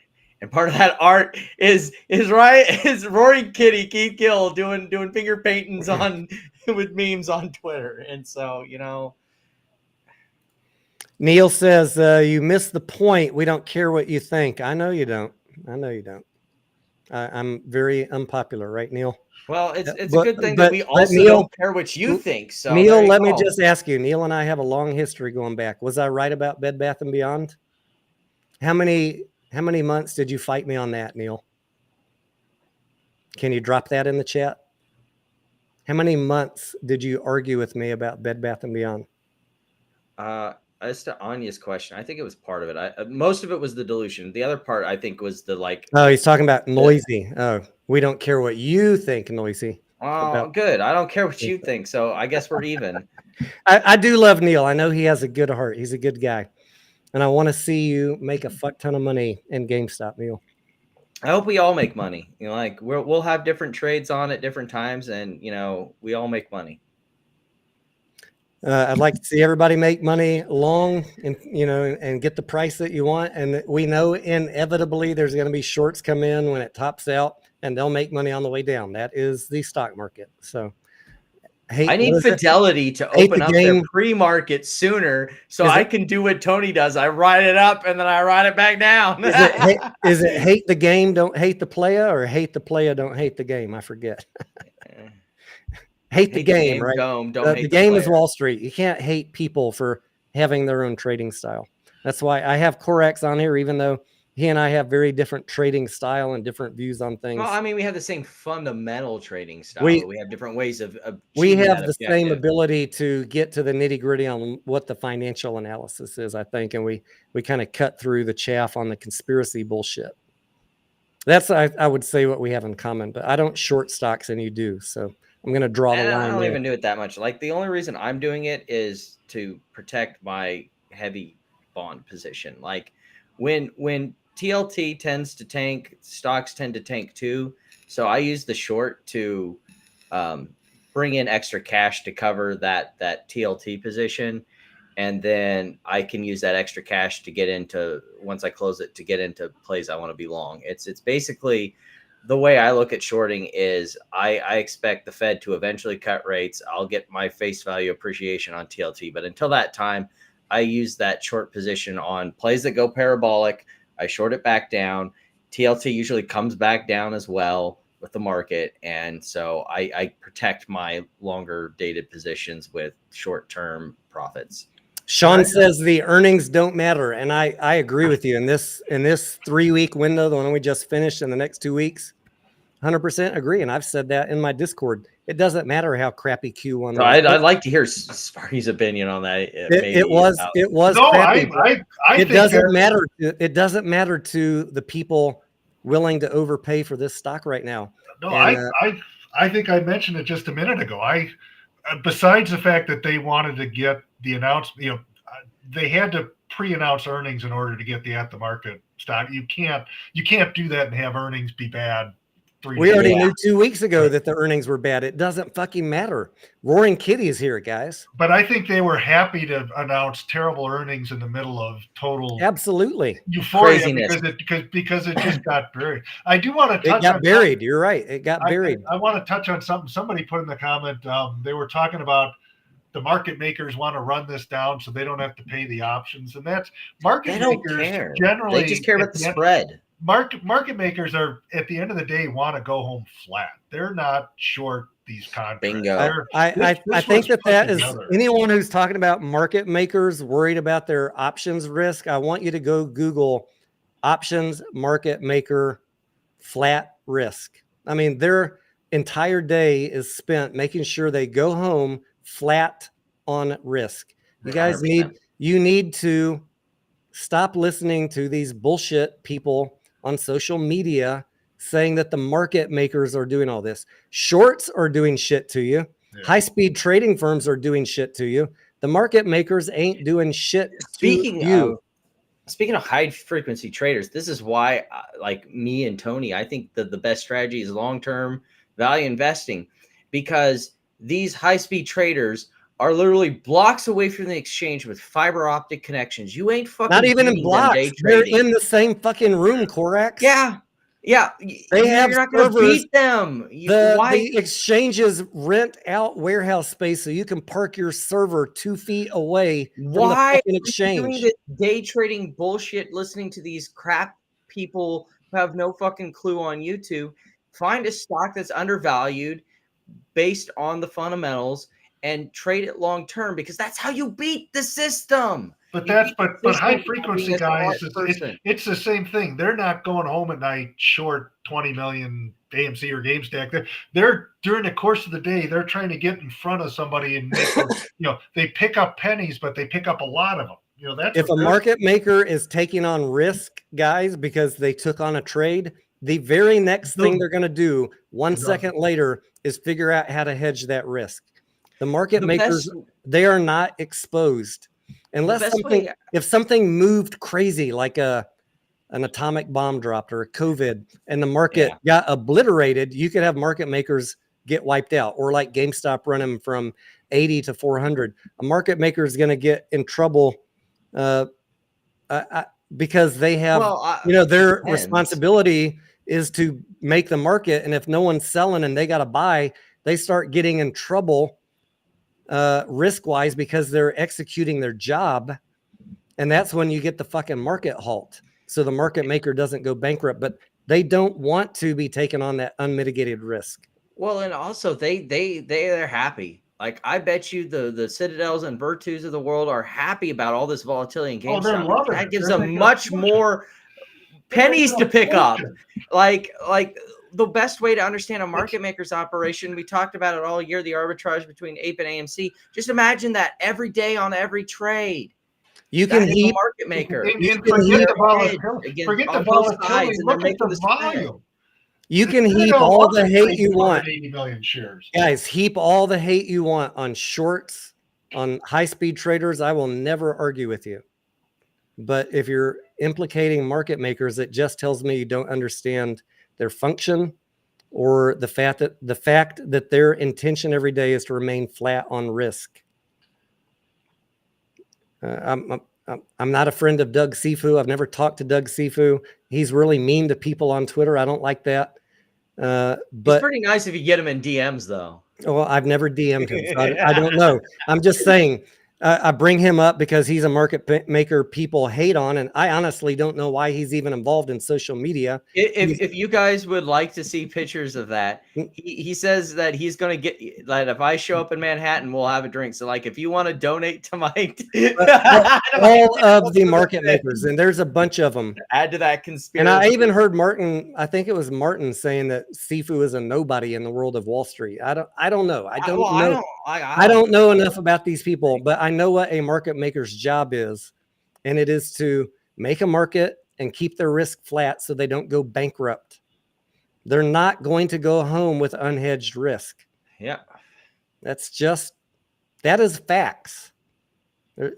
There are people pushing an agenda to you on social media, and I have yet to see them provide any evidence backing up all these claims they're making. But short hedge funds, high-speed traders, they are fucking us over daily. Yeah. Fucking us over daily. And usually it's by choice. Like, again, we talk, if you be a smart investor, you find good companies for the long term.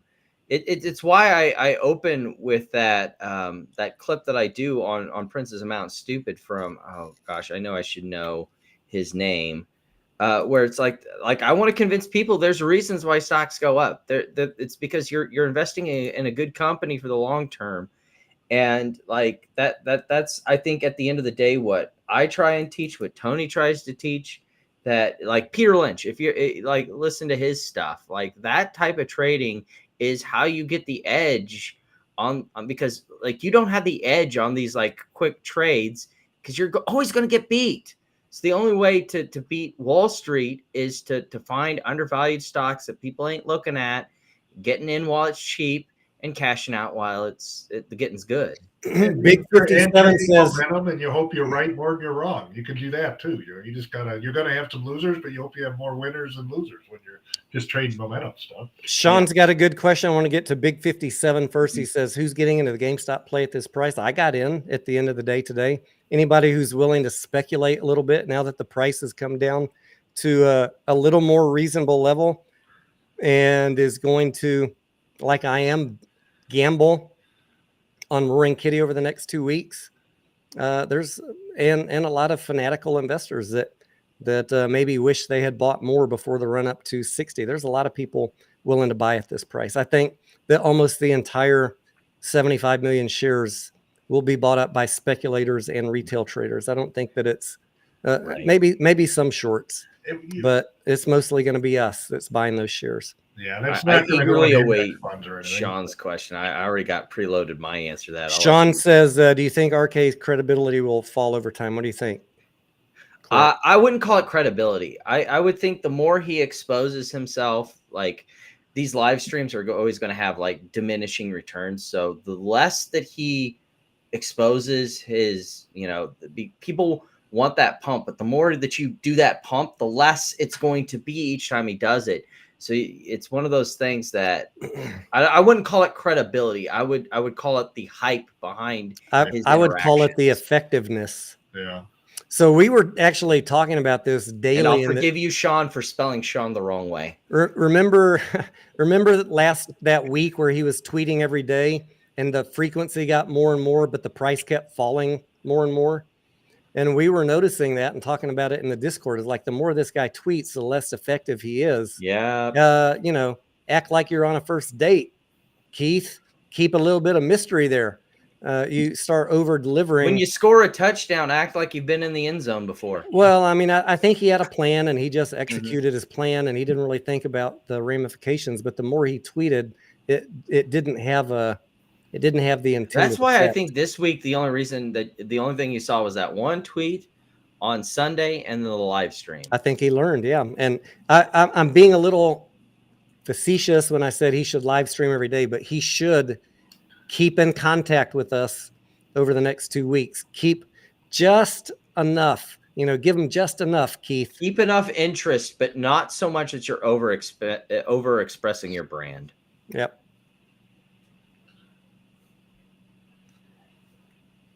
Because the minute the hype goes. Neil says he bought more at 28. All right, Neil, I'm right in there with you. And he sold a bunch of puts at 25. Good luck on those. I think that's a reasonable bet. Yuka says, do you think the offering is done? I don't think it's done today, Yuka, but I think it could be done. I'm with Tony that it's probably going to be done by at least Monday or Tuesday. Yeah. You don't know what they got done today, but with that level of volume, they certainly had the opportunity. They had a bunch of volume to hide their selling in. We'll know. I mean, if it's done, we'll know Monday morning, but I don't have any way of telling you for sure. Just my gut feeling says it may be that they're done Monday and they announce it Tuesday. Yeah, my gut feeling says two, maybe 3 days. At this volume, if this volume keeps up on Monday, they could finish it on Monday. They might already be done. We'll see. I don't know. But I think it'll be done really, really quick. Michael says, RK knows something. Why else would he take short-term options? I mean, that's a great question. We have a lot of debate about that in the Discord too. I think people are reading too much into that. I think they're short-term options because he's got all this money and he's like, why not? Let's go to the roulette wheel. Give me a couple good spins. Now, Corax is not in my Discord, and I haven't really talked to him this week about Roaring Kitty, but that is the exact conversation that we had, Corax, and my my friends in the Discord that are experienced traders. We also think that he is YOLOing it without much of a plan. And he's got money and he's bored. I personally think he does not know anything. I think that he does not know anything. There's no master plan. He was YOLOing. I mean, you watch his live stream and you can see that. Like, given, again, I'll say, like I said before, the company hasn't given him much to talk about, but the way he sounded, this isn't like his older streams where he's talking about the value investing side of things. He's just talking about, I'm here to have fun, more or less. I mean, that's what I took away from it. And there's no problem with that. I'm not negging on him. Like, by his sheer presence, he is moving this stock, and that is good enough. I don't think he has a master plan other than maybe he thought if he put out some memes that this thing would run, and hey, YOLO. I literally think that's his plan, because we've been watching him, Corex, over the last couple of weeks, right? He's a very intelligent, methodical value investor, great at analysis. This is very out of character for someone that fits that pedigree. For sure. And I think he's YOLOing. He's YOLOing. No master plan. That is my opinion. And he might be crazy enough to pull it off. Well, if it finishes either way, he'll still be a millionaire. If it finishes at 27, he still makes 2 points on the 12 million. That's not a bad deal. If GameStop announces some earth-shattering announcement, then I will say I was wrong. Somehow Keith knew, but I think he's just YOLOing. And if I'm wrong, that's cool. And I hope he wins, and I hope all of you win, and I hope I'm right. I hope I'm riding it with you.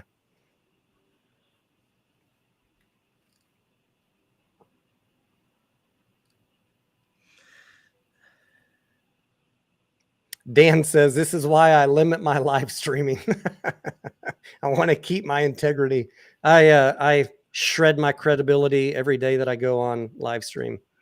I just do live streams because it's easier. Like I've been getting more work, more hours at work, and it's easier rather than spending this time doing an edited video, especially the kind of edited videos I like, where I like to make it kind of a show. That takes hours, and so it's really easier to just, like we're doing right now, come on, have a live stream, get some alcohol in you, have a good time. Yeah, for me, it's just having a good time and getting to chat with you guys and have conversation. Get your questions in real time. Blue Sky says, how would he know anything? That would be insider trading. Exactly. That's why I think there is no master plan. He doesn't know anything. He is YOLOing. YOLO. If he knew something, and he's a smart guy, I think he would have been quiet and just made money. Yeah, he would go to jail, and I don't think he's a dumb man. He might be a little bit crazier than me with the YOLO, but I don't think he's stupid. And I don't think, especially since after making all that money on the first go around, and he was in front of Congress and everything, you have to think if he did know something and was trading it, that people are watching. People will say someone told him about the 83 billion of swaps that UBS is worried about. I don't know.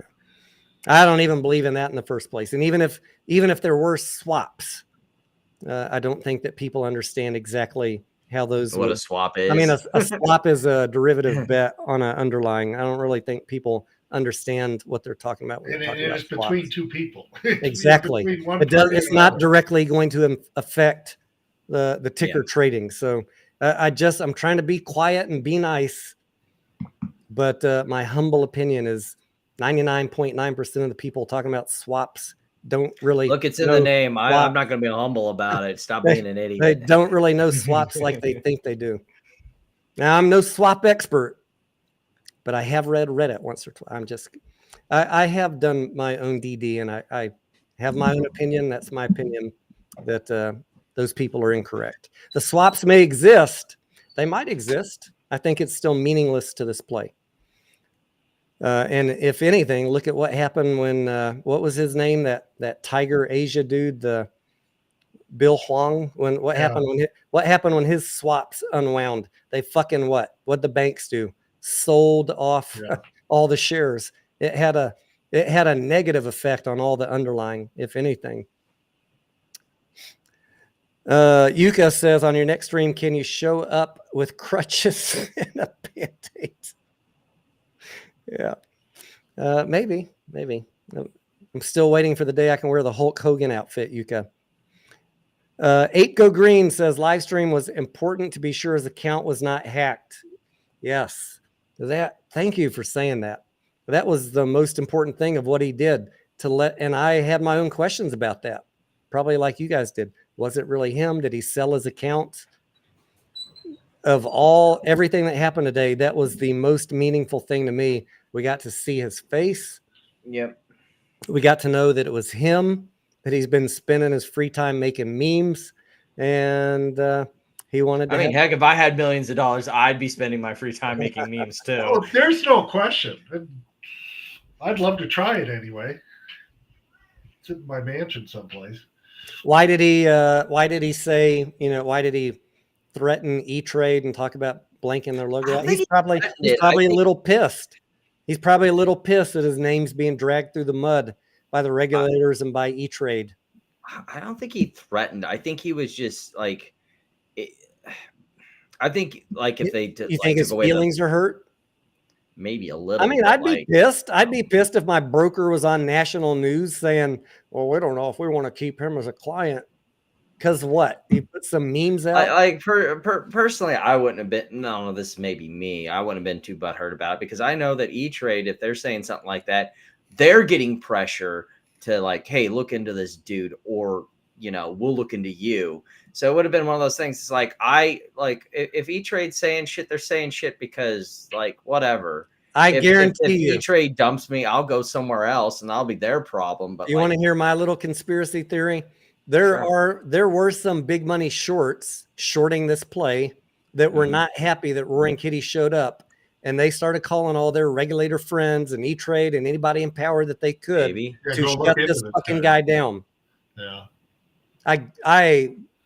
I would go to the mat. It's possible, but I think that regardless, when he showed up and started memeing and the stock ran, I think it was going to happen anyway. Yeah, but maybe it contributed, but I think nobody cares except someone who's losing money. And who do those people know? People in power. So I think that some phone calls were made. Shut this fucker down. I think that is not even much of a stretch of a conspiracy theory. That's just like how Washington and New York work. They didn't want to see it run to 400. And so I'm not saying it didn't happen. I'm just saying it's irrelevant. I think the SEC was going to look into him anyway.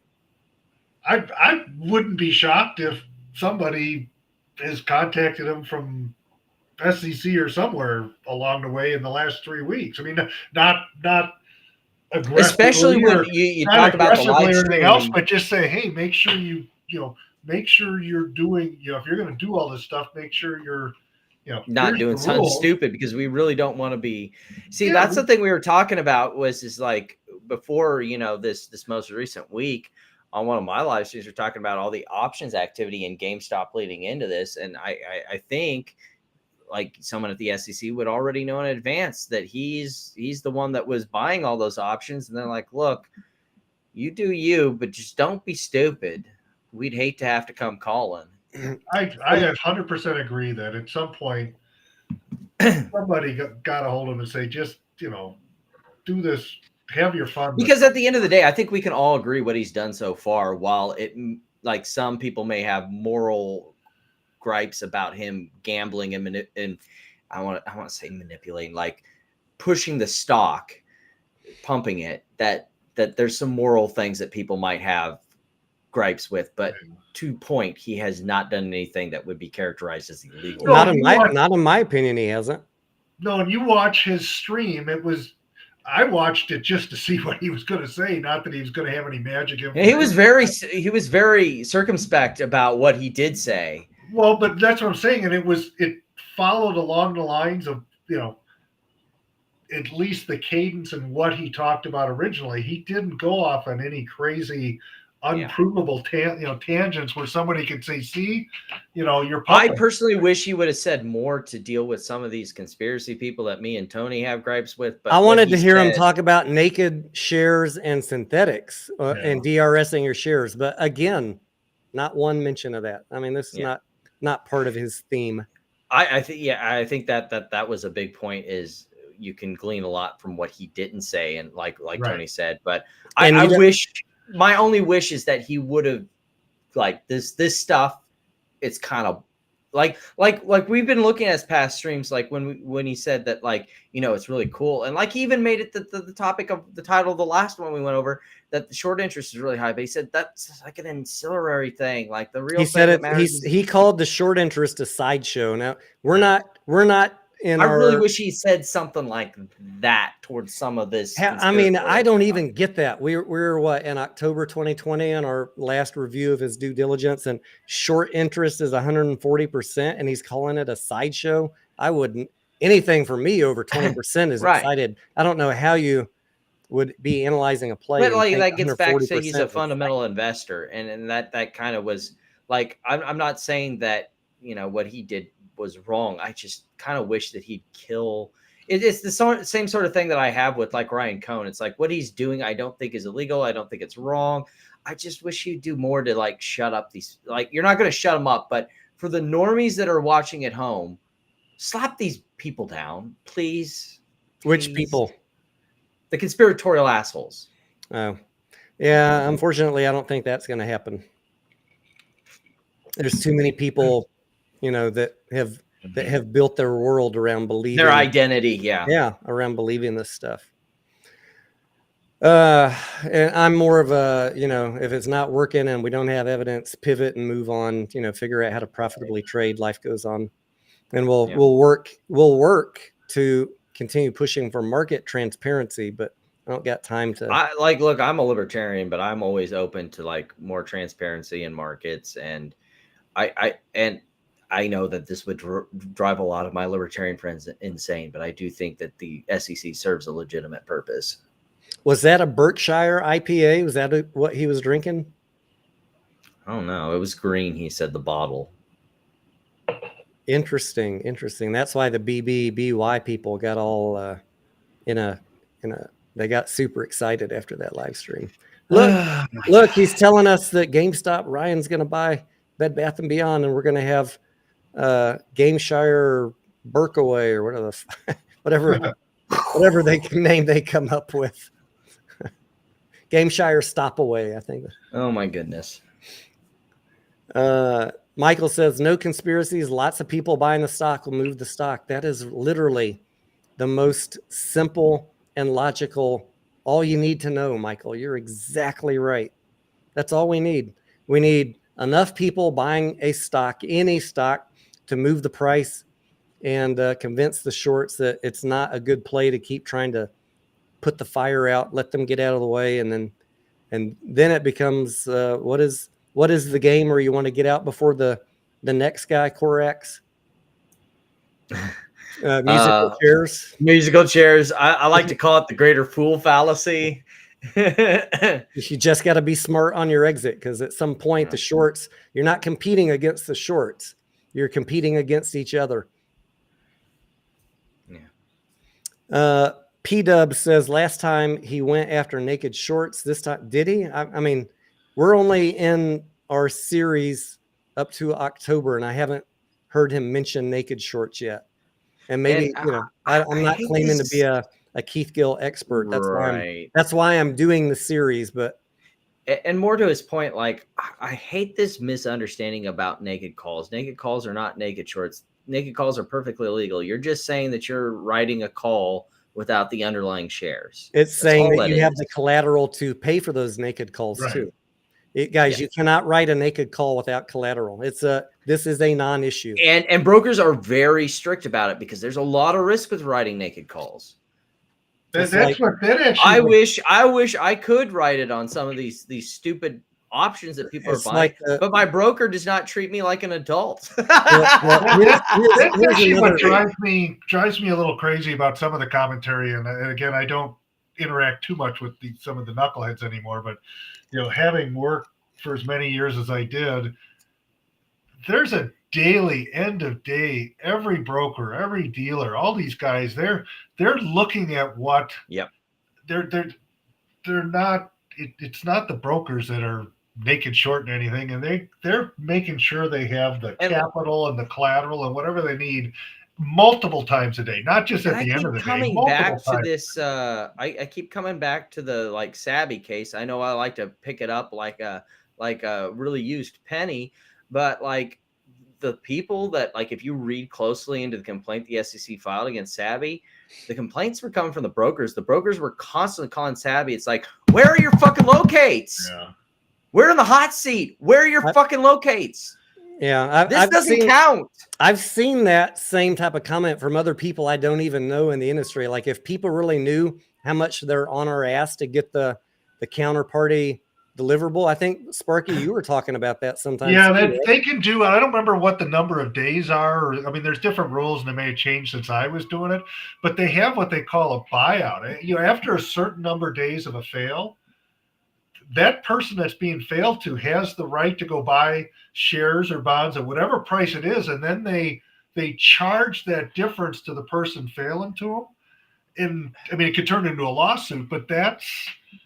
Maybe I need to get my Twitter back, because what would be a really great conversation, Tony? I don't remember if what I it's could called, get compliance department on here with Sparky. I don't know if you remember. Yeah, I know of him. I've never talked to him, but like compliance department, he has that Twitter user handle because that's what he used to do. And I think, if you get in touch with him, find out if he'd like to come talk on the show. A lot of these Twitter people don't want to come talk. But I'm happy to have him on because he has some specific experience, and definitely more than I do in certain areas. What else was I going to say? Oh, I was going to say, I do think that there are strategic fails. Let's be clear. Yeah. But it's not just a Wild West atmosphere out there. And a lot of people don't understand that something can stay on the FTD list for a long time because you have multiple parties failing, even though one clears up their fail. What we see is the aggregate. What the SEC cares about is the individual fails. So if they complete that they cover that fail the next day, then that doesn't matter to the SEC. But you may see a whole new list of fails. All we see is the aggregate. And we don't get the level of detail. That's a transparency thing I'd like to see fixed. Tell us who's failing. What is their quantity? How did they clean it up in a regulated amount of time? Then someone else failed. That's the transparency I want. You're concerned about the FTDs, which I think is a good and important thing. Even as a short seller, they don't factor into my day-to-day. Right. But it would be good to have them. It'd be good to have more transparency just to allay people's fears or misunderstandings, if anything. Right. And my big thing that I think would be cool, even as a short seller, it would help me understand a position better, is if the short interest was not this monthly or weekly update thing. It was updated daily, so we knew what was going on. Absolutely. That'd be another great thing to have. Even as a short seller, that'd be great information to have, because I would have a real-time indicator of how much my risk is in this position. It's institutionally designed regulatory obfuscation. They don't want us having that level of detail, because then they don't have the edge over us. It is really unfair. It's really unfair. We're going to go. Well, I was going to say we're going to go to the top of the hour, but it is the top of the hour. Let me see if I have any other good questions here, because I haven't even eaten dinner yet, and it's 11 o'clock. Yeah, I need to at some point. I keep shoveling this alcohol with no food. I just thought of what the term is. It's called a buy-in. So that doesn't matter if it's stock or bond. If you've been failing for more than X number of days, the receiving party is allowed to issue you a buy-in. at which point you have to produce shares, or they're allowed to go to the market and buy them and basically charge you the difference in whatever the price is. And that does get settled. It's not like, oh, we just push that under the rug. I mean, if you're a registered broker dealer or even a registered fund, you have to have those things cleaned up. You can't just ignore and them. all these things that people talk about, like with the derivatives, like again, going back to the Savvy case, they had convertible securities and they're like, that's not a locate. So whenever I hear about these tokenized securities or whatever fucking bullshit, no, that's not a locate. Yeah. That don't work like that. First to the Moon has a good question. He says, what about shorts marked as long to be fine for later? There's undeniably trades that are accidentally or purposely mislabeled. And we know that's a fact because we see companies get fined for it all the time. To what extent it is purposeful or targeting specific plays that is retail is in, I don't know. It's not something I spend a lot of time personally worrying about. Could it be happening? Absolutely. And as far as that is concerned, I tend to fall more with Halon's razor, never attribute to malice that which can easily be explained by stupidity. More often than not, it's accidental labeling, and they get fined because it's a statutory issue where you didn't follow the rules. The only thing I've never understood on that, and I'm not an expert on this, is the pressure. They say, oh, it's shorts, long sales versus short sales are obfuscating. Well, it's still shares sold in the market. Whatever, it's either a buy or a sell, whether it's labeled right or not. It's, it's the volume is going out. So you'd like to not see people do it, but I don't think it should. Right. And at the end of the day, like it's nice to know if it was initiated by a buyer or a seller, but at the end of the day, all transactions are buyers. There is a buyer and there is a seller. Right. No, but you know what I'm saying? I absolutely don't think anybody should be allowed to not say what it is if they're supposed to, and they get fined for it. But if somebody's selling 50 million shares in the market, and the price of the buyers is determining the price, it really doesn't matter that later in the day they wrongly said it was a short sale versus a long sale. It still was pressure into the market of shares going in. And that's my look at it anyway. So I'm going to say this about FTDs, and I've watched 100 plays over the last 3 years that retail's interested in where they're screaming about FTDs, including GameStop and AMC. It's an interesting data point to me. I've seen it even when the FTDs are high or the stock is on the FTD list for a long time. I've seen it be non-meaningful like 99 times out of 100, which is why I stopped talking about it. And I think it's a crutch for social media people and YouTubers to use because they don't know what else to say. That's where I'm at with FTDs. It's an interesting data point. You should pay attention to it. You should not be telling people to buy a stock because of T plus 35. Right. Yeah, that's in being on the threshold list, I think there is some small ramification to that. I'm not 100% sure what it is, but it means that the supply is tight and people are failing. I think that's an interesting data point. People attributing dates in 35 days. Well, that was the this thing is going to squeeze. Fucking shut up. Well, you that's guys the thing putting out this bullshit. Well, not just that, but that was the thing that was put up when we first looked at Al from Boston's live stream. We had Algo Hack on, and it's like when you talk about FTDs, those time periods, again, because we're only getting aggregate data, right? But also, the SEC only cares about intentionality. Were you going to deliver those shares? If you were, and you eventually did, or are going to, that doesn't matter. What matters is you sold with no intent. You could have 100 parties. You could have 100 parties failing sequentially. Day one, party one fails, clears it on day two. But day two, party two fails, clears it on day three. Day three, party three fails, clears it on day four.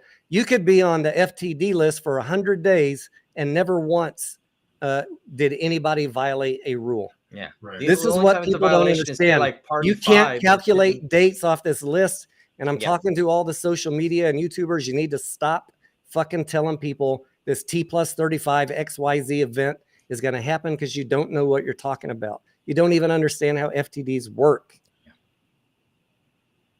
Or if you did, you wouldn't be giving them dates. It's bullshit. It's an interesting data point to know that there's a supply issue. I get it. I agree. I watch it.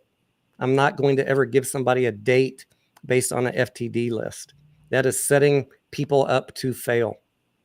And really, the FTD list usually tells, like you said, either a liquidity issue or a story. Like there were a bunch of people talking about the FTDs. Oh my God, in AMC last year, blah, blah, blah, blah. And I'm like, I can go back to the date. I can go back and look at the data point. And every time that there was an FTD issue, it was timed with something that had to do with the Delaware lawsuit. Well, that or the big stretch was obviously the APE AMC conversion. And yeah, it was 50 million shares for 2 or 3 days. Well, think of operationally, you had something that was trading at incredibly high volume, had everybody scrambling to get the right shares to the right thing and high volume. And within a week, it was cleaned up. Yeah. And I just want to say, when I said the word liquidity issue, I meant a share liquidity issue, right? There's a lot of thrashing of volume. You'll see FTDs go up on high volume days because there's just a lot of day traders. There's a lot of plumbing bullshit paperwork going on. Paperwork, electronic. There's the more volume you have, the more fails you're going to have. It's shares bounce around like ping pong. Well, yeah, we're at T+1 now, but like even during the T+2 days, if Tony buys AMC shares and sells them before the end to me, and then I sell them on to Sparky, congratulations, you just created 2 series of FTDs based on the T+2 system. Yeah, so that's why I just don't make a big deal about it, and I wish other people wouldn't, but I can't control other people. All I can do is control what I talk about. And you notice I don't talk about it. That's by design. But if you ask me a question, I'll give you my opinion. And I know it's going to make a lot of people angry. It's not what you're used to hearing. But I'm angry at everybody that's talking about it. So thank you for allowing me to vent.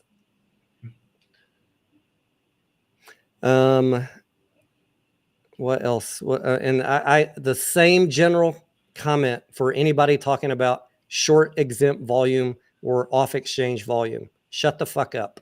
Yeah. Shut the fuck up. Just stop. You don't even understand what you're talking about. All right. On that beautiful, friendly note, I love you guys. Viewers, subscribers, mods, thank you for hanging out. Corex, thank you for joining us. And Sparky, thank you. Cheers. I wish I had something left to cheers with. Oh, I got one little scoop. There you go. I don't hate GameStop. I want to make that very clear. I'm long again. I sold last night and this morning. I rebought at the end of the day today. If it drops a little bit, I might screw around with it next week. I think there's a, hey, if the run up waits until after Fidelity after hours works, maybe I'll be long too. I think there's a good probability if Roaring Kitty stays engaged with the community and we get a GameStop dilution done notice in relatively short order. I can't guarantee the price is going to go up, but I think there's a reasonable enough probability for me to speculate with a risk managed position. I'm not betting my house on GameStop. I'm betting a portion of the winnings that I just made. And I've left plenty of dry powder in those winnings to just, have other things to do with it next week. I bought some blue chips. I bought some other plays. Got cash, and I'll just tiptoe into it. And so don't ever think when I'm talking about fundamentals or fair value that I'm saying that's my target price. No, I never have said that $7 was a target price for me. Might be Michael Pachter's target price. I want you just to understand how Wall Street is looking at fair value or fundamental value so you can know when things are getting out of whack, why the shorts are shorting it, when Ryan Cohen's most likely to dilute. The farther we get away, the more bad things are going to happen that aren't going to go the way you want. And so it's just good to have some foundational understanding. When you got people on YouTube telling you it's fundamentally worth $50, that shit pisses me off because they don't know what they're talking about. And no one with any financial training is going to tell you that GameStop's fundamentally worth $50. It might be down the road when they get some profits, when they get some profits and do an acquisition and can show us that they have a PE ratio that demonstrates $50 is a reasonable price, then hey, I'll make those videos every day. All I care about right now is for momentum traders that you understand the disparity in the market between fundamental value and the current market price so you can make good trading decisions. The people that want to listen to the pumpers, I can't help them. If they believe $50 is the fundamental price, they're already too far gone for me. And they've been told to hate me because I hate GameStop. That's horseshit. Hey me tomorrow. They don't want you watching me because I speak too much truth. That's all I can say. Hate me so you can find what's good for you. I wish everybody some Blue October going, guys. I wish you luck in your trades next week. I'll do a video in the morning on the AMC vote. If anything else happens exciting in GameStop, I'll do that. But I want to get some DD done on these new value plays that I've identified 4 of them and get some videos out for you guys on that. So stay tuned. Sparky, you got any closing words? No, I enjoyed. I thank you for the quick invite. I'm happy to jump in when I can. So I appreciate you. I tried to coordinate with Massalorian and Mediocre today, but they're both out of pocket. So we'll get them on another live stream. I'm happy I could fill in for the pros. So that's I appreciate your commentary and your expertise. Corax, any final thoughts?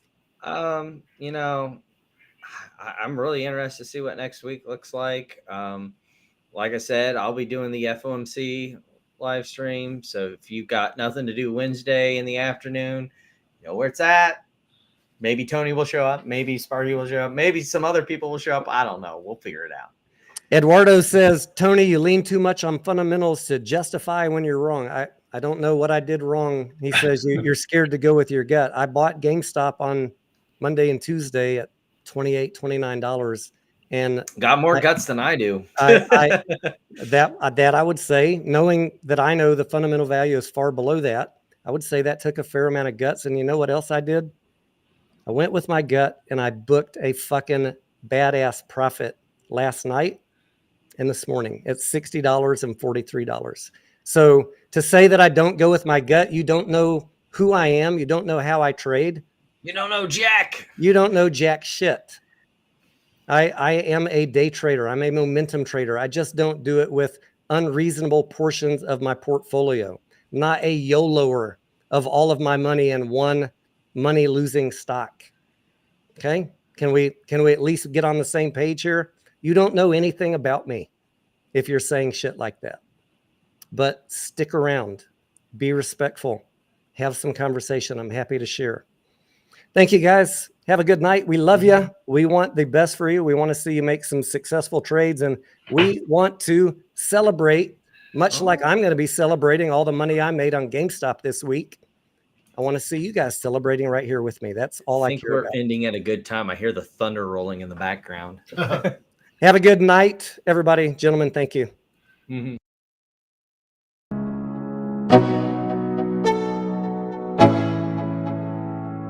Let's go. Yo, I'm like an addict, do I gotta have it. I ain't even playing, got a really bad habit. If it moves, gotta grab it, fuse like a magnet. Lose, won't have it till I'm doomed in a casket. I ain't playing, got a weird mind. If you work 8 hours, I'ma work 9. If the shit tastes sour, you should taste mine. I'ma stay in power for a long time. Get up, nah, I ain't a quitter. Toss me the ball, I'm a really big hitter. Big picture, I'm a straight killer. Rising the song to the highest bidder. Got juice, got gas, I'ma move fast. New shoes, new tracks, like who's that? I'm new, come back, better than last. Yeah, it's a new me, never gonna look back. Never gonna look back. Cause damn, I was built to last. You move slow and I move fast, and that's